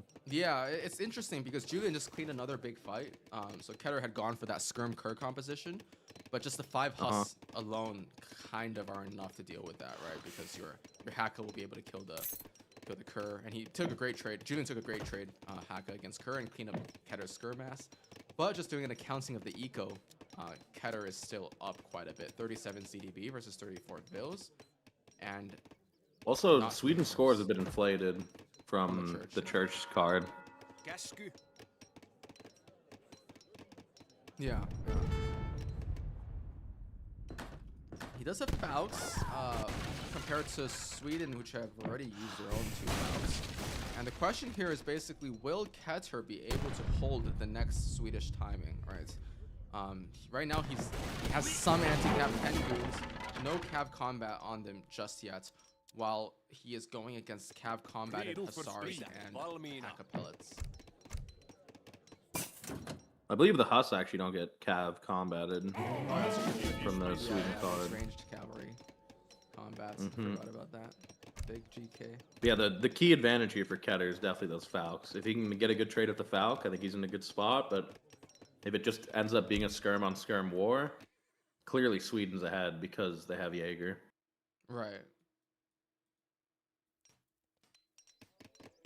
I mean, this is such a large Jaeger mass. Like, 14 Jaegers is basically 28 Skirm.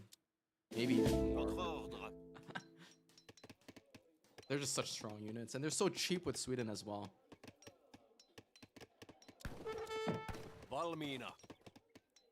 Like a 20% discount. Most civs, they have to send an Age 4 card to get a 20% discount. While Sweden is getting that from the church card, in addition to getting Halbs on the 6 Jaegers and everything. And this fight looks like it might be okay for Ketur. No body block is the issue. And Great Hack is positioning for Keter. Great positioning for Keter here. Look at how safe those falconets are. Yeah, great position for Keter for sure. And all these Jaegers are actually going to go down here. I'm not Jaegers. And the Haka don't have the range to kill the second Falc, like just because they're a low-range goon. So many vills going down there actually. It was just a bit of a throw actually. Keter now up in score, and as you said, it's a little bit inflated here for Julian. And it seems like artillery once again proving like a swing factor in games, just like how in the previous USA match, 5 gallons. Another dive here. And this time he will still not be able to pick up the Falc. This Falc has gotten so much Great value. micro from Keter. Yeah. Cap Combat now coming in will make the trades against the Haka pilots a little bit better. 12 range against 10. A little bit lower attack now, but once that Cav HP comes in, or Cap Combat comes in, these goons will perform a little bit better in range fights against Hakas.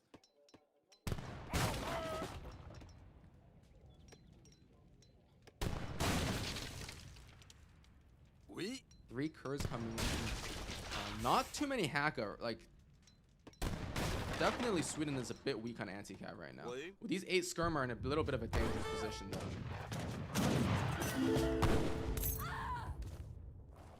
But Keter does have knowledge now of where all the units are. He's gonna be able to pick up a few Hakas. Some of them are quite low HP. Actually, he's gonna get a really great trade on these Hakas because so many of them are low HP. Another one, focus the low. Great split fires from Keter as well. Yeah, great stuff. And this is trouble because where are the Kurz? The Kurz are here raiding the vills. New cast are not paying any attention to that. So the Jaegers are going to be forced back, but still not that many Hakas to be able to deal with this. So as soon as Keter gets another batch of Kurz, which are on the way now, he might have an absolutely insane time. He's going to snipe the Falc with the Jaeger. Oh, the shot canceled. Oh my god, a frigate! Takes down the Falc. That's huge. And this is so annoying for Keter to deal with because these Jaegers can pop in and out of the frigate instantly. So he might actually have to go Coves. But I do remember he was stacking some wood earlier. Has he dropped anything with that wood? I think just a bunch of houses. No, he was already on 150 earlier. Oh, he... Outpost. Okay. Interesting. And now he's going to try to abuse his little bit of a speed advantage. Still, he's noticing that because Julian doesn't have too much anti-cap, he's relying on that frigate for map control. So if he just goes around, he should be in a good position. Now, 10 Hakas. These are double-carded Hakas, so very, very strong. With balls coming in. Another batch of Kurz coming in as well. Oh, they're going to make it through the wall, and this is going to be a lot of dead vills. Goons are probably going to get split off to fight the Hakas, but the Skirm are getting caught by the... They're not even fighting. Actually, now this looks like a pretty good trade for Julian here because all the Skirms get cleaned up. A few Goons have to get dropped off, and now Keter doesn't have the Skirms to be able to snipe the Hakas. And Hakas are so high sending his HP. own frig. Where is he sending it to is the question. Can't see. Where's... Oh, here? Is he getting line of sight, though? He might be getting line of sight right now as it's going to pop. Yeah, there it is. You got it. But what if this doesn't Is it gonna spawn? pop, What if it though? doesn't spawn? Okay, no. It does spawn. It does spawn. And there's the frig. Yeah, and the units from Julian are a bit out of position here. So this frigate will go down almost surely. Ooh, Kerr's not attacking actually.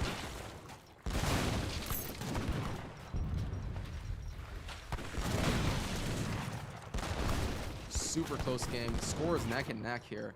And the frigate does live on a lot of HP, so Julian's going to have to back up because these guys actually do siege attack damage 90 per hit with one area of effect at 30 range. So they will do a number on these Jaegers. This is like the type of game you see on like New England or something. This is so cool to see the frigates and the pawns here. Yeah, yeah. And now that Keter sees that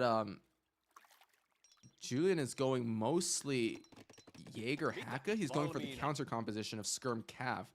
If he has enough Skirm to be able to like split fire 2 Haggis in 1 volley, I think the Kurz getting the cards in and just clicking with the Kurz will be absolutely huge. So next, I expect he'll probably ship this. Even 8 skirm would be. I guess he has 2 racks. He doesn't need to, but Yeah. anything Keter ships here is good. Ketter's definitely in the driver's seat. He has a frig up. He's killing torps on the top. He's up in score versus an overinflated score. Sweden. I think Ketter's very happy with this position. And he's 50 villager. What's Sweden bill count? Sweden lost a lot earlier, so he's only on 39 right now. Yes, he's miles ahead in eco. He's got a TP as well. I think Ketter's in the driver's seat here. Yeah. For sure. Let's see what Julian's up to himself. So his Jaegers and Hackers are quite upped from what I can tell. Does he have an arsenal up yet? I don't think so. But he is making a cove to deal with the frigates. That is a good call. On the other hand, I think with this next batch, Keter has enough skirm to 2-hit hack, like to kill 2 Haka in 1 volley, which is gonna be huge when he wants to do a cab commit, right? Being able to split fire your skirm to kill 2 Hakas. And there's just so many calves, like, yeah, these Kerr alone, I think, could almost take the fight. I don't know about that. These are some double-carded Hakas now. With good micro. Bro, those are cav combat Kerrs. Hold on a second. 308. Yeah, I don't mean. Let's see. So the frigate value will be not as impressive now because the Coles are on the field. Picking some bills, big stuff there. Still can't take a fight against skirms, even though we have twice as many because Swedish Jaegers are just so OP. Wow, Sweden got circular saw. That's crazy. Wow. I mean, I remember you were saying how Sweden should tend to get the second market upgrade. Yeah. Log flume. But Julian even going a bit greedier and getting the third just because he has so many vills on wood throughout the entire game to get that Jaeger mass up. Is he dropping docks there on the right? If so, I really like that. Yeah. I really like that. That's the way to get back into this game. Yeah, definitely. So Keter has shipped cap combat, has an arsenal. He's teching his Kurz. These are going to be 700 HP Kurz. Or I'm a noob. Okay, 680, I guess. Just a casual 3 times as much damage as as much health as a Ulan. Good stuff.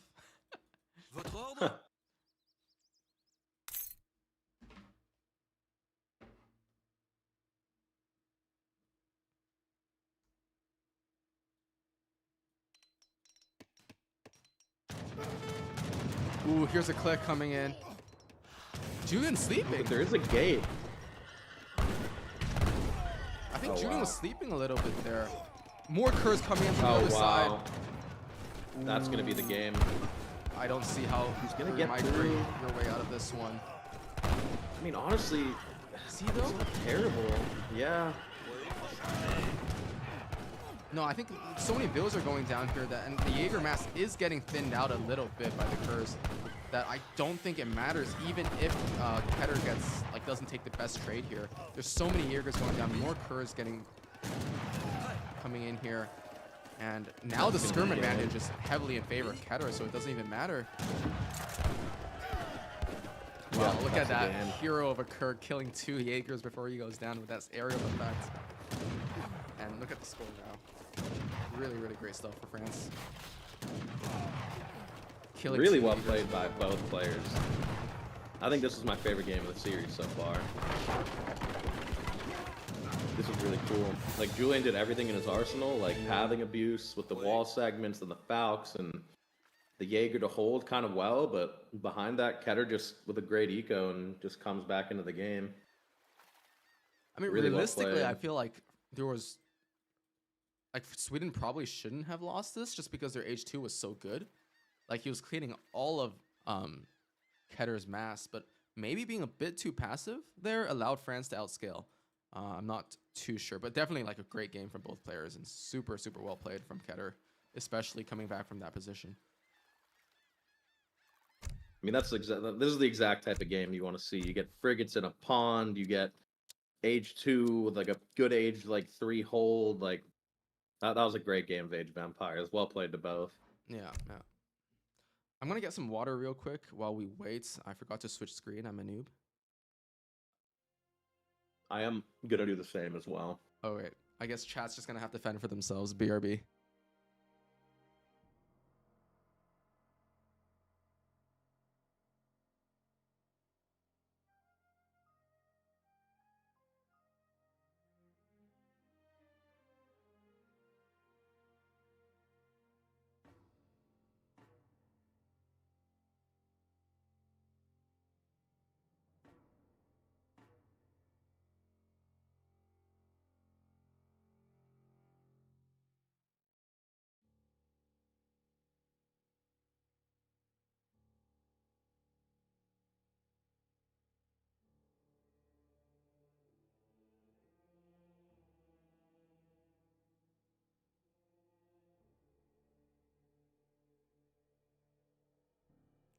Chair casting pretty good.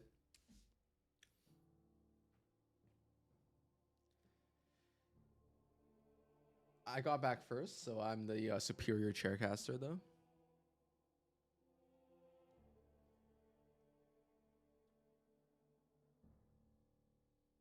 I do see Gigs has Lucas L and Ketter in their little private voice chats discussing strategies right now.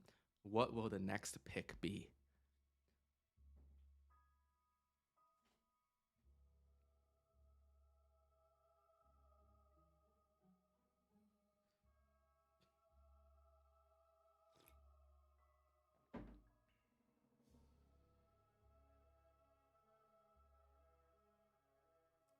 Why did the model think the Bigs had a 9.3 chance to win when history shows a 100% chance? Let me see. When did we say that it was a 9.3% chance?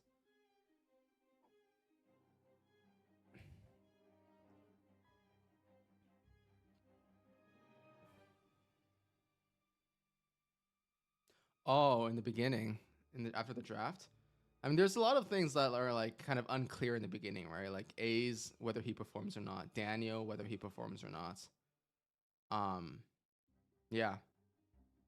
Tough overall to predict these things early on, especially when like the bigs. So Baus has had a pretty big improvement throughout. Like I think Baus last year would have gotten 7-0'd by Hazza, for example, or 5-0'd by Ketter or things like this, but he definitely performed very, very well. I think the key swing here was the fact that Daniel, who was predicted to win against Dennis, actually lost. So that was quite unfortunate. So if anyone's asking, here is the link to look at the predictions and stuff. Thank you, Billy Badass 1991 for the Prime subscription.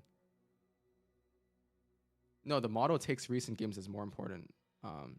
That's not true. Recent games are more important.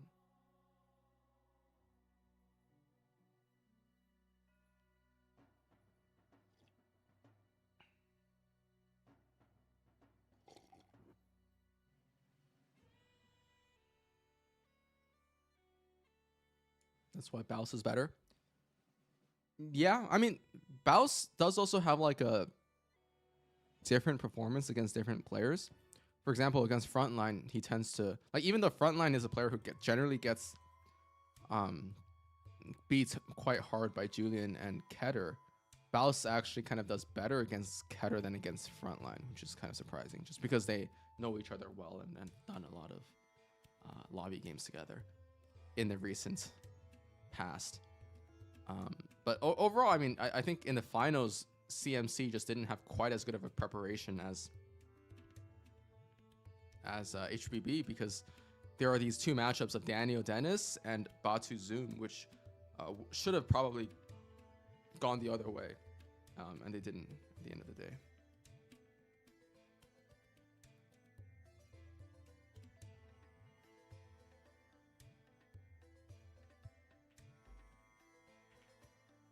AI for stocks. We're back. We're back. Yeah, yeah, Val. So I was just talking about how you tend to actually do a little bit better against the top players like Keter and Haza than against Frontline, and how you've improved a lot over the past year. Aww.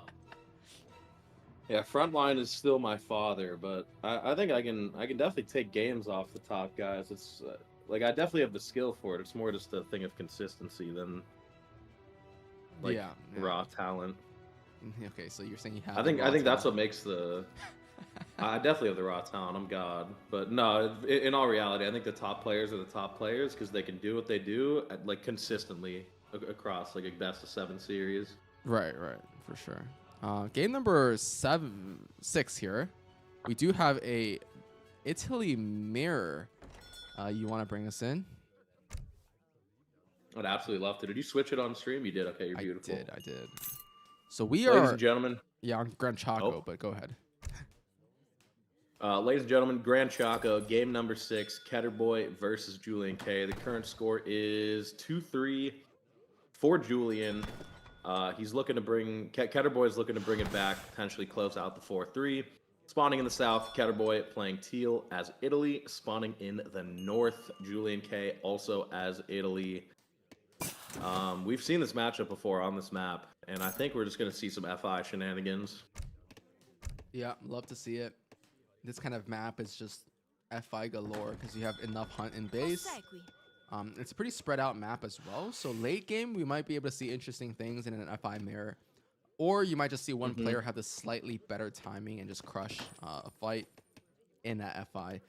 Anything can happen. Italy, one of the best civs in the game, especially on a no TP map where basically nothing can challenge them. Not even a civ the likes of Brit, in my opinion. Like Italy is even favored against civs like Brit.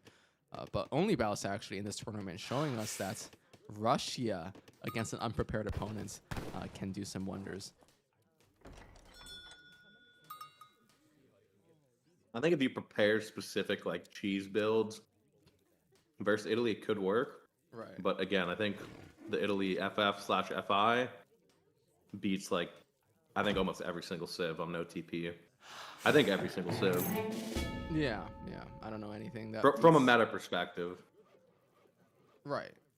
Like if you had perfect scouting and perfect gameplay, like I don't think anything beats Italy, right? That's what you mean. Yeah. Well, to be fair, if you had perfect scouting and perfect gameplay, that'd be pretty lit. You probably wouldn't lose any games, but no, I like you got. I think. Yeah. Sure. I think Haz was saying it perfectly in chat. Honestly, no cap on God, like for real. You know. Yeah.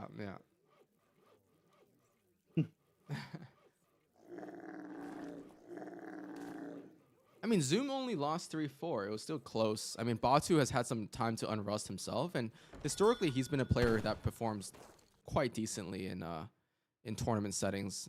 Batu himself, so I think Zoom overall like performed very, very well, and it's definitely an up and comer to keep your eye on, especially after getting coached by the likes of Haza and Keter. I think the main thing, so unfortunately, like Dan, I think had forgotten the series was being played that day, and he had just come back from the pub, so a little bit of an underperformance from Dan there.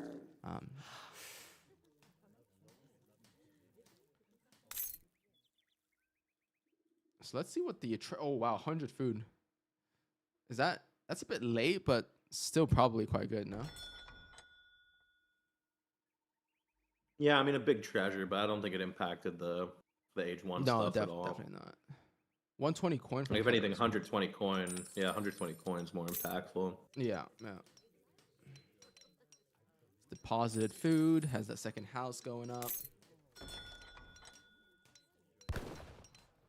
Sabix in the chat was like Italy mirror, and then like the sleeping emoji.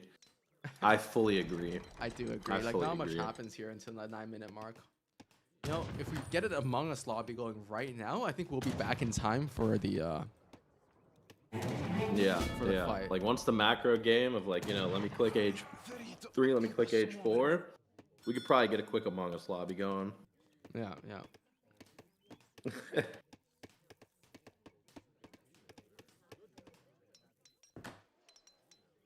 Actually, 2 llamas not being picked up by either player here. A little bit confusing. I guess Julian was the one slacking a little bit here. Interesting stuff. That's like a solid 250 food treasure, no? 200 food treasure, maybe? That is, yeah, something like that. Yeah.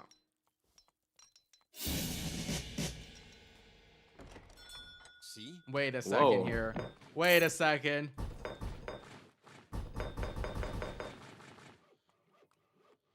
The craziest part is this is going to get insta-scouted.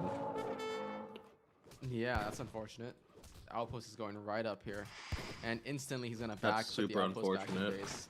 And Mr. Yeah. Pathing Abuse here. Like, look at this placement. He is the GOAT. I bet he's going to put like a house here or something as well later on. Like, or a house like right here. Yeah. I mean, he's just a GOAT. What can you do? But at least this is going to be a more interesting Italy mirror. Not just an F5, boom, boom, click, click, skirm, skirm, halb, halb, lancer, lancer. Whoa, whoa, what is going on here? Wait, what? Switch perspective to Julian. He's also not aging. Right, yeah. He decided to adapt and go for the Musk play. Pretty nice. That's crazy. They have like the same number of... No, sorry. Keter has way more shipments in H2. So in extended H2, he should be quite ahead.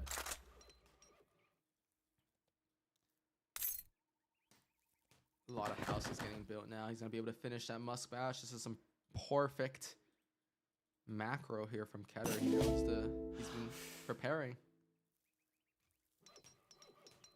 What a bit of population from Keturboy. Yeah.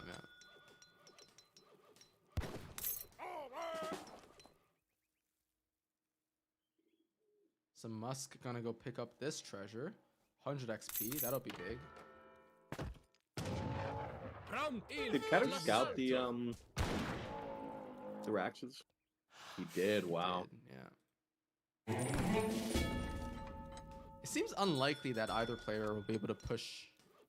Yeah, I don't expect Julian will push this FB in H2, and I don't expect Keter will be like all the way going in H2 either. This might just be like a little bit of a semi from Keter, honestly. He's no longer making units. He has a shipment stacked. He has Lombards trickling coins. I think it's going to be the Cav, right? Oh, that's true. No, I don't know. No, he Yeah, just I put think it another will be, yeah. 250 wood in his Lombard. Yeah, it could be an age up here. No, he's actually queuing more Musk, so seems like he will be doing some push later on. Julian actually going Cav for the coming. Cav. Yeah.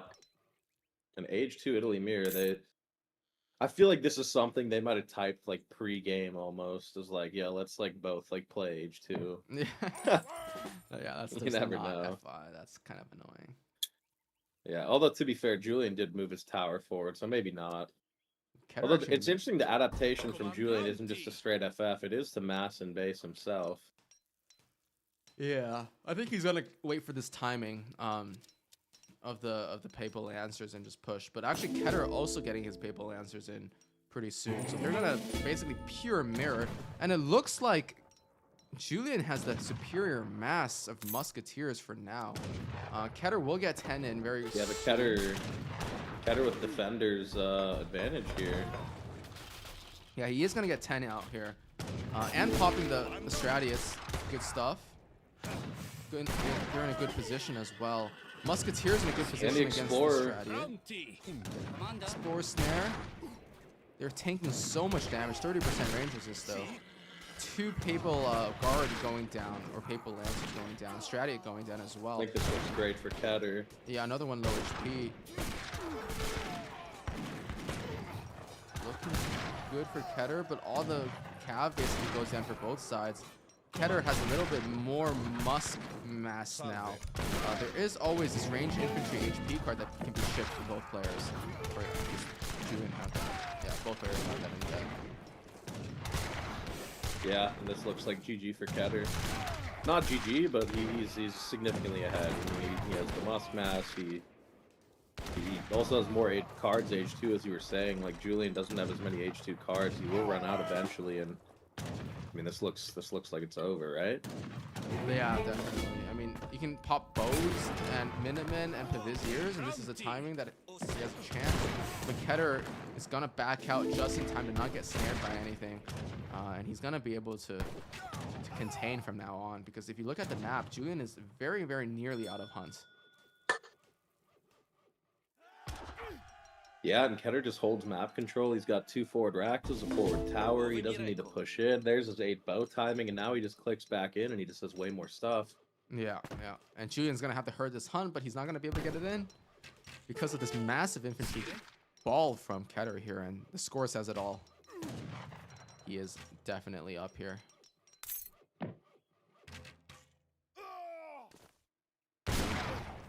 You know, there's a reason maybe Keter wrote the Italy section on the Maxi guide. How did he really? Yeah. Huh. Ville's getting pushed off. They're actually hunting all the way out here. Does Keter know? He does not.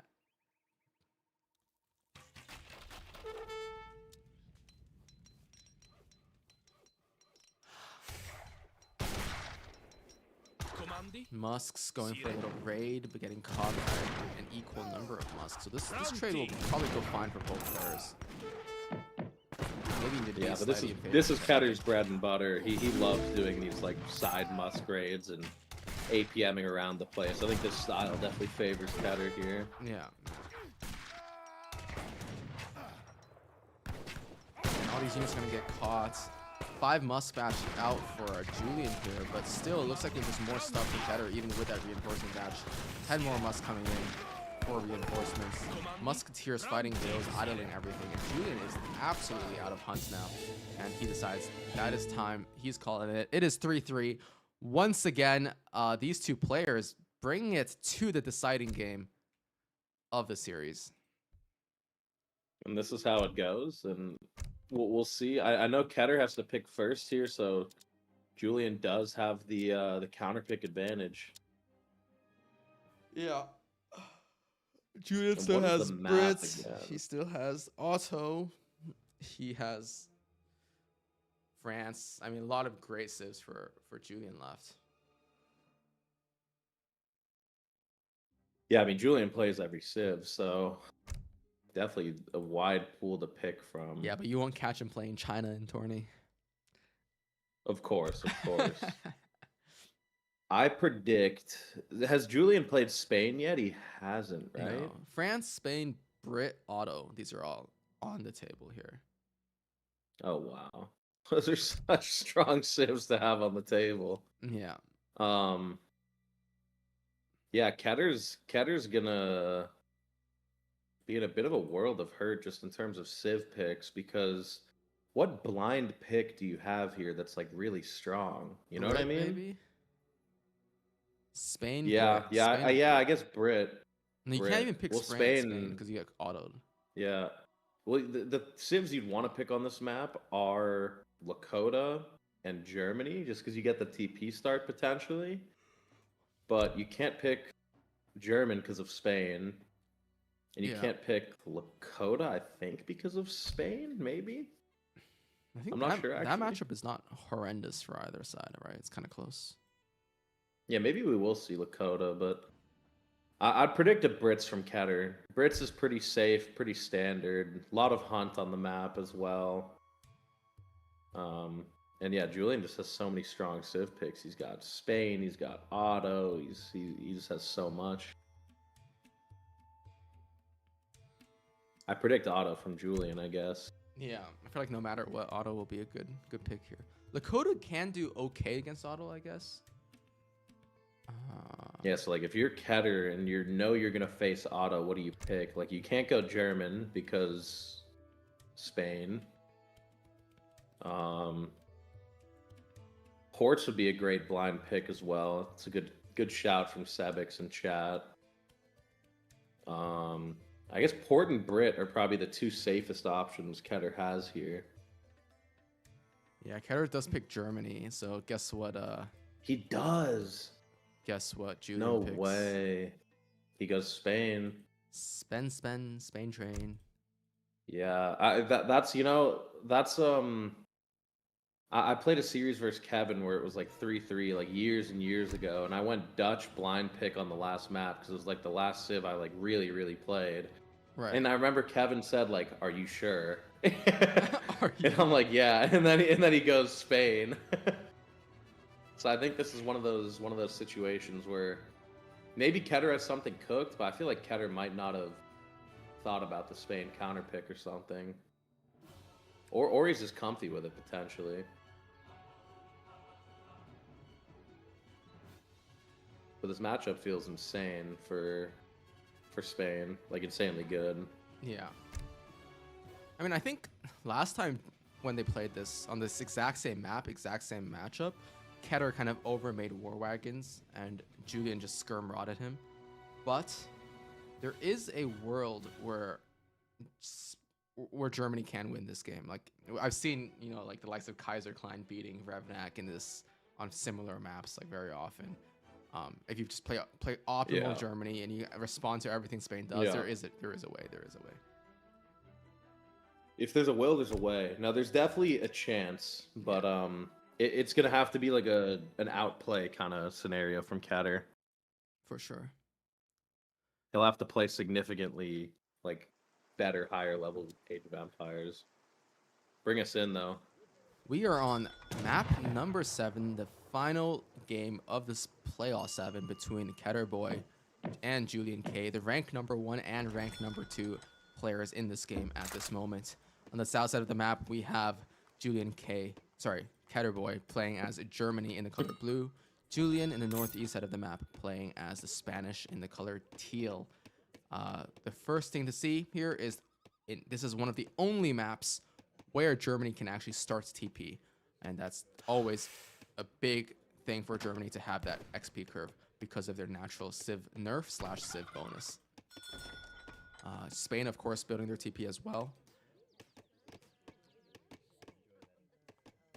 Yeah, and to be fair, this matchup is a little less bad on this map just because of the fact that you start with a market as German and you can go for a TP start. So Keter not feeling terrible about that. Maybe he feels like the TP start makes it even for Germany, which it honestly very well could be. Yeah, it's possible. It also depends a lot on Age 1 treasures because Germany can sometimes go for Hunting Dogs, House, and TP, and still Age 17 Idolists, but you need a good wood and a good coin treasure. And here, I think Keter has gotten neither, but he does have a nice 80 food treasure, so this will be still a 17 bill, almost Idolist, without Hunting Dogs, though. Yeah, if you find like an early coin or early wood treasure, it can help you get that like TP House Hunting Dogs combo. But you don't even need to go for Hunting Dogs Age 1. You can just get it in transition. So I predict the 17 Idolists from Germany. And what about Spain? It doesn't look like they found any wood treasure at all themselves. So 100. Their age up time. Yeah, their age up time. You might have to go 16. Yeah, it looks like it for sure. I mean, no wood treasure and no food treasure, and he's chasing down the German Explorer, which is generally good, like really good, because if you get the German Explorer on low HP, they can't build a TP. But here they already have a TP, right? So it's not as big of a deal to lose some HP on the German Explorer. Indeed, yeah. Yeah, it looks like it shouldn't be too bad for Spain in terms of age up time. Did Keter scout this treasure? Now he does. No, he's just microing the other treasure, and now he scouts it. And he has a Spain crack. just gonna get away, and that's gonna be that's gonna be a great start for Keter. This is like the dream start for Keter. Oh wait, and he's even going 16 bill age up. Okay, he is gonna lose his Explorer here, I think. But this is a dream start for sure. It's a very bad 16, I will say. It's like 250. This is about as bad of a 16 as you can get on a normal map. Yeah. And losing the Explorer. He also just does it with TP. Yeah. Oh, and Mother Nature gets it. Good stuff. Nice play by Keter to deny the XP for Julian from the Explorer kill. Yeah. And the question here is, what is the start that you go for as Germany? Because I think what Julian likes to do in this matchup is actually to go for the greedy FF and into double racks Rod Skirm. And Germany kind of, in that situation, is down both in army composition and in eco, which is kind of crazy. But standard Rod stuff, I think starting starting Dops and taking down the TP on this map, which is pretty exposed, can be an option. So you take down the tower and then go take down the TP. Yeah, I mean, Dop start only really works if Spain goes forward with their tower. But if Julian opts to put the tower in base, the Dop start might kind of get nothing done. And that TP is exposed at the back, but I'm not sure if the Dops really want to commit behind the TC. There's just so much risk of an Explorer snare plus MM pop. Yeah, there is. Yeah.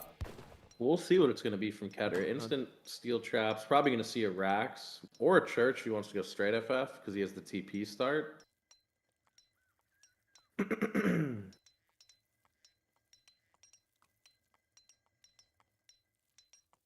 There is a build. It is going to be a Rax. It is a Rax. Yeah, there is a build on this map that Kaiser, I think, was doing in tournament where you go 2 Cellar Wagon, 3 Cellar Wagon, 700 wood FF.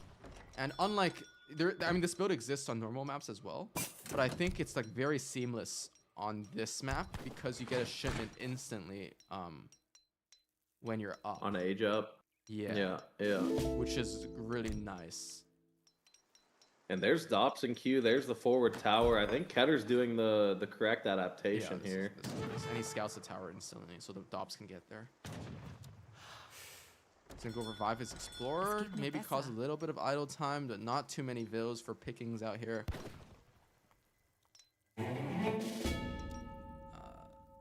Really nice macro though, because he's gonna be able to get out. Okay, he's gonna just get out 4 Dops, which is enough to take down the. I think he'll get 5. I think he he's got. Oh, he's housed. Does he not have an extra one? Okay, market trades for. Oh, he didn't build the house. No. No, but it's fine. I think so 4 Dops is all you unfortunate. need to take down the tower. Yeah, it could be, but potentially with if Spain brings Explorer and trains Dog. That's risky. He's on such low HP. The Ulan could take him down. I think he's gonna sack the tower. I mean, good cover mode stuff as well. And to be fair, I think this is kind of a bluff from Julian, the tower being forward. I don't predict Julian's going to go for the aggro Spain stuff. He doesn't really care about this tower. No. He does not. He's getting all his market upgrades. He's got a Raxon base. That tower is almost like forces Germany to make Dops to kill it, and then behind this, Spain just goes greedy. Yeah, and he does go really greedy with the 5 Vil, 700 wood build order, which is a bit slower, but still really good timing from him. And he's used that wood on market techs, basically queuing all of them. 5 Dops are gonna come. 5 rods are gonna come out and actually get a nice pick. But nice Ulan killing the Dop just in time. And these rods, I don't think will take this fight because they are gonna take the fight. No, but will they win the fight? They will, I guess, because the TC fire is killing the Dops. Yeah, TC fire. But I think this is what Germany kind of is okay with because he's killing like 4 Dops. Sorry, 4 rods. I can't talk. with his remaining Dops that don't really matter anymore, right? So I think he'll take that trade. Getting a second TP as well for Germany. I'll take that trade. But also, I think equally. Not Phoenix, holy. I can't think now. The ramen's got into my head. No, Julian. Julian's equally happy killing the Dops because now these four huts are gonna do a lot of work. Insta Minumen pop. He does not want to get idled here. Makes sense. And he kills a Huss, even gets the snare off. Kills 2 Huss. Nice pull trick micro. Doesn't quite work out though. Yeah, and after this, the Minutemen can go fight the rods even, so could be good. Ooh, actually, yeah, they're still on pretty high HP. We'll be able to take down the last house, I think. Great Minutemen pop Keter there. That was really well played. And he can come back with the Minutemen now and save his TP, so that's big. I do hope that he goes for a more skirm heavy composition or even Jaegers this time around. Oh, the Explorer could be big here. Look at that 1K coin. That's for the Jaegers, I think. So he's going to be able to batch units, ship 1K coin, ship Jaegers, and with that, he has a timing where the raw skirm composition is not as scary as it normally is, I think. Yeah, definitely. But yeah, I actually really like 1K coin from Keter. Nice adaptation. Yeah. Yeah, Keter, both players have done the correct thing. Like, you go forward tower, which baits out the Dops, but then the Dops also got good value, killing the rods, and... Oh, he doesn't kill the TP, and he gets the XP pass. Does he... Yeah, this could be... I mean, he's not going to save it for long. He's going to get the XP pass and get some rods on his way out, which he'll take. Oh, look at that quick cover mode there to save it from the skirm fire. But good trade from Keter there, I think. Yeah. Killing like 3 or 4 I mean, that was rods. amazing. He got an extra TP pass, killed a few rods. That was beautiful for Keter. I think Ketter's really happy with the position he's in. Definitely. And he's about to send Jaeger. Yeah. Jaeger are in. He's going to have to go on wood for a bit for housing. While Spain has no issue with housing whatsoever because they shipped 1K wood themselves. Building a second TC. Oh. Yeah, this is the one thing, though, is there are Falcons in Spain, so those are going to be very difficult to deal with. How did he know to ship Falcons here? Usually he doesn't. Could be cheating. No, I think Falcons is just a really strong shipment. Like, you go 9-rod Falc, like, you just flip the order of it. Oh, wow, even going Lance. Yeah, I like that. I mean, you know, if you do know that Germany is going skirm heavy, probably a bit weak on anti-cav with war wagons, and your rods can kind of zone off the war wagons. Your skirm can pick them off, and the lancers are just gonna come in. Well, that's of course he knows that the Jaeger on the way. The scores were like he was up like 3K score for a little bit. Okay, yeah, that makes sense. Yeah, but still, like, really hard for Germany to do anything. I guess this is his timing. He's gonna try to push, but now he doesn't have enough war wagons to kill the Falcon. And actually, he's going for an artillery foundry himself. He's gonna make a Kolv, I assume. I think 1 Kolv is probably what you need here, right?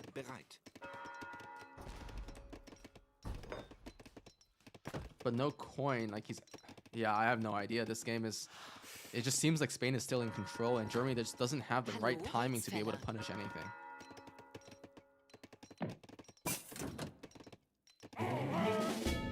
Kolb is in queue. I was lagging out on Discord. I rejoined. Oh. Yeah, I really like the call from Keter. That's such a safe play. And that's the only thing that really ruins his composition here.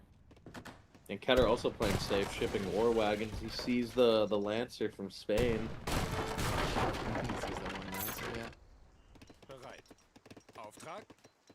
It's good, but I think he needs to start batching skirm again. You don't want to let Spain double rack skirm until they can one-shot your Jaegers. Once he gets enough skirm to one-shot a Jaeger, the Jaegers become much less scary, I think. And he goes with 2 Kolb. Perspective. 2 Kolb. War wagons out. Still has the skirm advantage, I want to say, but it is getting close. He needs to be batching skirm, I feel like. Kolbs are going to get a nice volley. That's 1 Falcon down for sure. Right.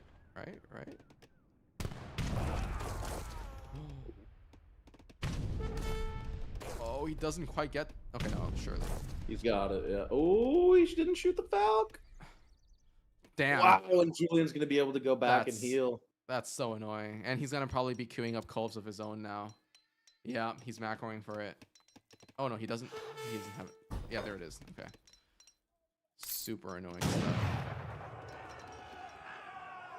But there is a timing. There is a timing for a Keter here. He's drag boxing. A little bit scary for his for his artillery pieces here, they're a little bit behind, but the Skirm are going to drop back to kind of slow down Ketur's army so he can't lead with war wagons anymore. Just very, very high, like, IQ micro moves here from both players. Still drag boxing the I mean, Colts. this could be so scary if you just click with all the rods here, right? That is a lot of rods. Nice shot here. Like, I think this is just a rod and click kind of moment. Like, the rods are going to get on top of the, Great first volley, though. Yeah.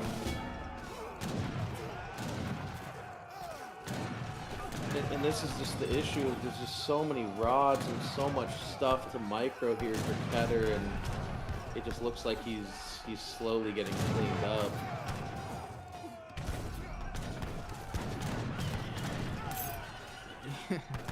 Yeah, it just feels like there's nothing like Germany can never do against rods. Yeah, you need like DOP or something. I don't know. No, I mean, DOPs just get so easily targeted by Skirms. So the issue. Yeah, that's why this matchup's so hard, and that'll be the series 4-3 for Julian. And Julian defends his title, extending his streak once again. Somebody stop this guy. That was a really cool series, though. There was some really cool games in there.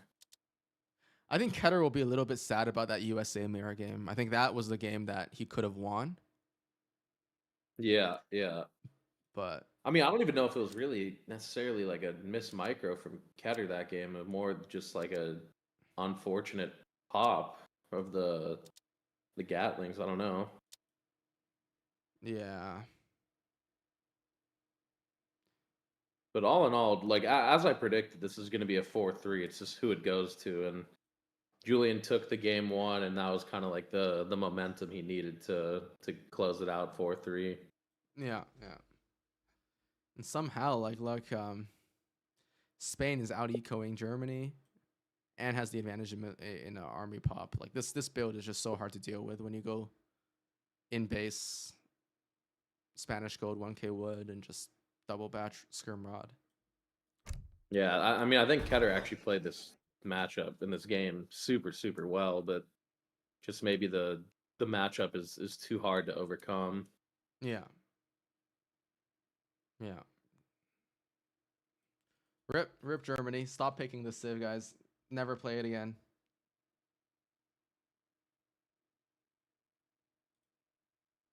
GG's. Let's drag Julian in here. He's gonna come in for the interview. What's up, Mr. Maxi Guide OP? What's up?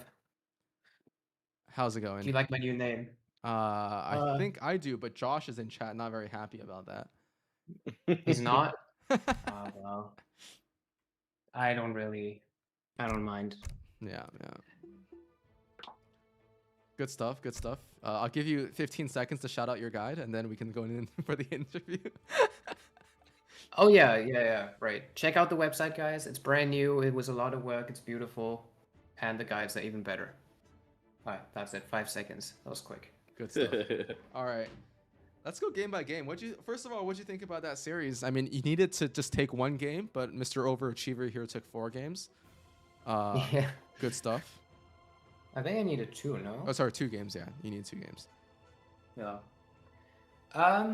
Yeah, it was fun. I think it was pretty messy in a bunch of games. I think a bunch of them were flip a coin style outcome, but I guess that's exactly what he was like, and it's pretty fun to play too, so I won't complain. Nice. Game number 1 on Decken, Howd Mirror. Both of you guys seem pretty prepared. I think the only difference was, or there are 2 differences. One was him going for 4 Kanya instead of 5 Vilfirst, and the second was him going, was Ketur going for more Musk, while you went kind of pure Iana and had that compositional advantage, right? Yeah, so I knew what I wanted to do. I hadn't really played it before. That was my first go at it. I just sort of told my teammates to do that thing before, so I kind of had an idea, but I wasn't sure how the macro worked exactly, so I was pretty happy when just sort of first try got it right. I saw Hazard do the full calf early, so I figured he probably talked to Ketter and he was going to do the same. So I was happy to just train 2 Thomas and take a pretty good trade, and then I think it was pretty straightforward after. Yeah. Nice.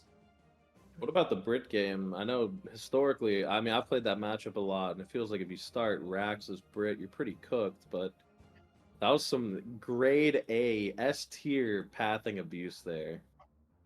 Yeah. Well, in my experience, when I go Hus, I survive the start and I lose later. So Uh-huh. and in my experience, if I somehow survive the start with a Rax, then I win. So that's what I wanted to try, and yeah, I mean, that was some. Even for my standards, that was crazy. But Yeah. I was having a good time watching the pikes and the bows, and I think Keto wasn't, and that's okay with me because yeah, I wanted to win Yeah, that game. that looked miserable to play from Russia perspective. I know for a fact if that was me, I would have been tweaking. What Yeah. about game 3 with the Sublime Port stuff? Do you think there was something you could have done differently? I just lost my hero, man. That was bad. I couldn't build my TP. I was down XP curve. Everything was late. I think if I had a normal XP curve, that was fine. But like the strats I was doing is known, and I think Ketter knows it's hard to hold as well from Otto's POV. It was just shit that nothing worked that game. It happens. Yeah. Yeah. And then what about the USA mirror? It felt like Ketter was pretty ahead. How did you like swing that fight? Like, Well, I don't know. I guess he shipped his thing first because I wanted to originally go for an Osteo style FI, and he just took the TPs, and I was like, well, shit. And kind of improvised on the fly, not really knowing what he was gonna do. Then he aged, and I was just hoping that the Torps plus the 2 times big button from that native would help my eco out, and then. When I saw him ship blockhouses, I think blockhouses are a terrible shipment. I think they're a waste of your tempo when you're up first. When I saw the blockhouses, I was like, okay, he's gonna have Gatlings, I'm gonna have Gatlings, so I'm gonna try to win by having more Gatlings, and yeah, that worked. do you think the Ulan was like a bad call? It like seemed they like melted, but like Yeah. I feel like I don't know. think they're pretty shit because they can't really bust through the Minutemen line usually. Hmm. So I had like what 12 Minutemen, I think. Even if they're half HP, we just don't really get past that. And yeah, the back line is really weak to Gatlings. So I didn't know he was going to do Ulans, but I was confident that 5 Gatling plus my comp when we had about even scores was somehow going to be good for me. I saw it just staged, so I knew this was my window. And well, I didn't expect to crush the fight this big actually, but. I was hoping to at least take out the base, and then it just turned out very nicely.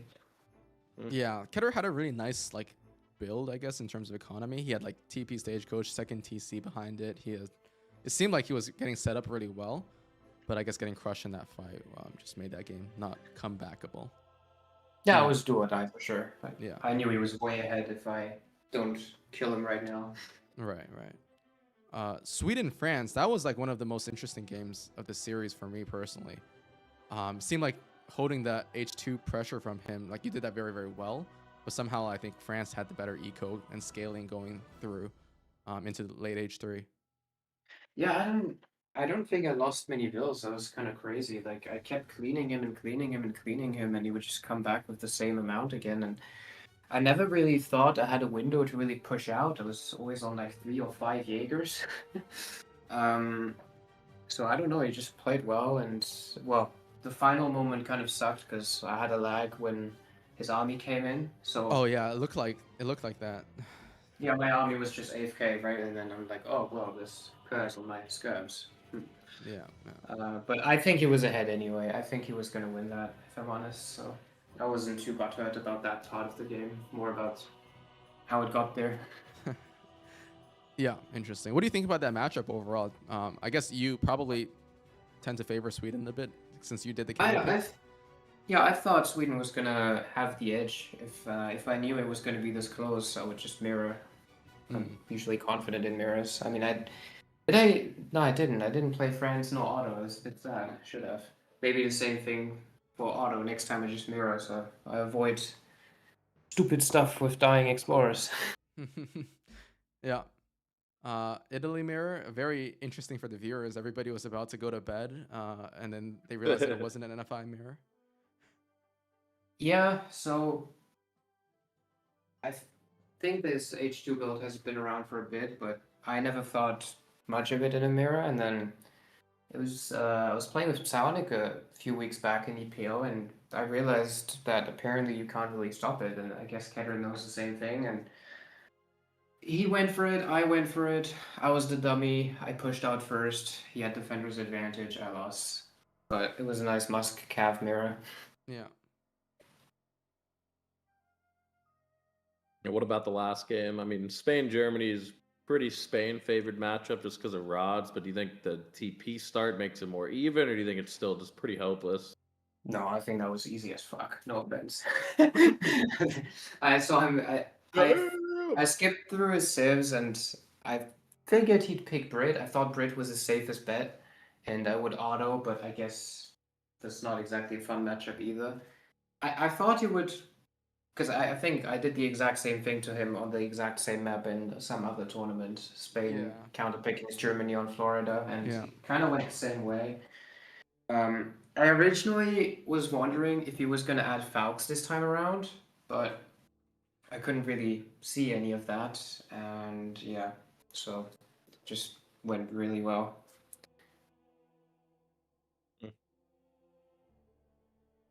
Well, no bother. I'm a non-blaming individual now, right? I mean, you had Italy in there, you know, I don't know, but Oh, it's H2. It was H2. I guess all the lame shit you did, you lost. You lost the Italy lame, and you lost the Sweden church card lame. Big. Oh yeah, Sweden is lame. Yeah, yeah, and I won with fair USA. So yeah, very true. I didn't do Highlanders, right? I didn't do Highlanders, so fair and balanced. Fair play. Yeah. Yeah. Well, thanks for bringing it home for the team. Selfishly, so yes, selfishly, exactly. Yeah. I did my part. I got 2 wins. That's hopefully it took a bit of pressure off. Yeah, thanks for casting. Yeah. No problem. And that does conclude EPL. I haven't updated the scoreboard yet. Let me do that right now. But in this game, Julian does secure the 4-3 win over Keter. For his team, that means that I believe the Hudson Bay Bigs now do take the game, 20-15? That seems like a lot. Something like that. That seems like a lot. You guys are cooking. Hell yeah, we were. 20-15, and they are the tournament champions. Hudson Bay Bigs right there. Just very quickly, you guys can also, from a more like kind of personal note for Julian, you guys can head over to the website now and look at all of the tournament performances for each player. So Julian right now has further extended his undefeated streak in tournament play. The last time he lost a tournament game or a tournament series was against Ungers in 2024, and that was an H2 tournament. Before that, it was against Kaiser Klein 4-3 as well in the 2023 Winter Championships. So this guy is on a crazy streak right now, reaching one of the highest elos of all time. So yeah, somebody needs to read that maxi guide and basically try to take this guy down. But that'll be it for us for EPL. Any closing words you want to say about this, Faust, as a champion of this tournament on the Team HBB? Honestly, bro, I would just like to give a huge shout out to you. Shout out to Baron. He's kind of like single-handedly carrying the community. He's carrying ESOC. So everyone in chat, like, just give a shout out to him. Without Baron, these tournaments, none of this stuff would be able to happen. So I'm just thankful that there's still tournaments. There's still a community with the game. And yeah, I'm looking forward to playing / casting future tournaments. Thank you very much, Faust, for the shout out. I mean, I also want to shout out all the casting staff behind the scenes as well. I'm not going to go into specific names because I don't want to miss anybody, but we do have such a great team behind for ESOC as well. All your casters, other people doing production behind the scenes. There's also people helping us with the kind of software side of things behind as well, making sure the streams are running smoothly. So shout out to all those guys as well. And we will be back very, very soon. Word around the street is that there will be a DLC sometime. No confirmations yet officially, but once that happens, we have been hoarding some money to throw at a big maxi tournament. Oh yeah. When the DLC comes out. So if you guys would like to donate towards that, the link is down in the description of the video on YouTube and on Twitch. But that'll be it for us for HBB. Congratulations to the Hudson Bay Bigs for taking that W. All right, GG's boys. Bye-bye. Amen. GG's.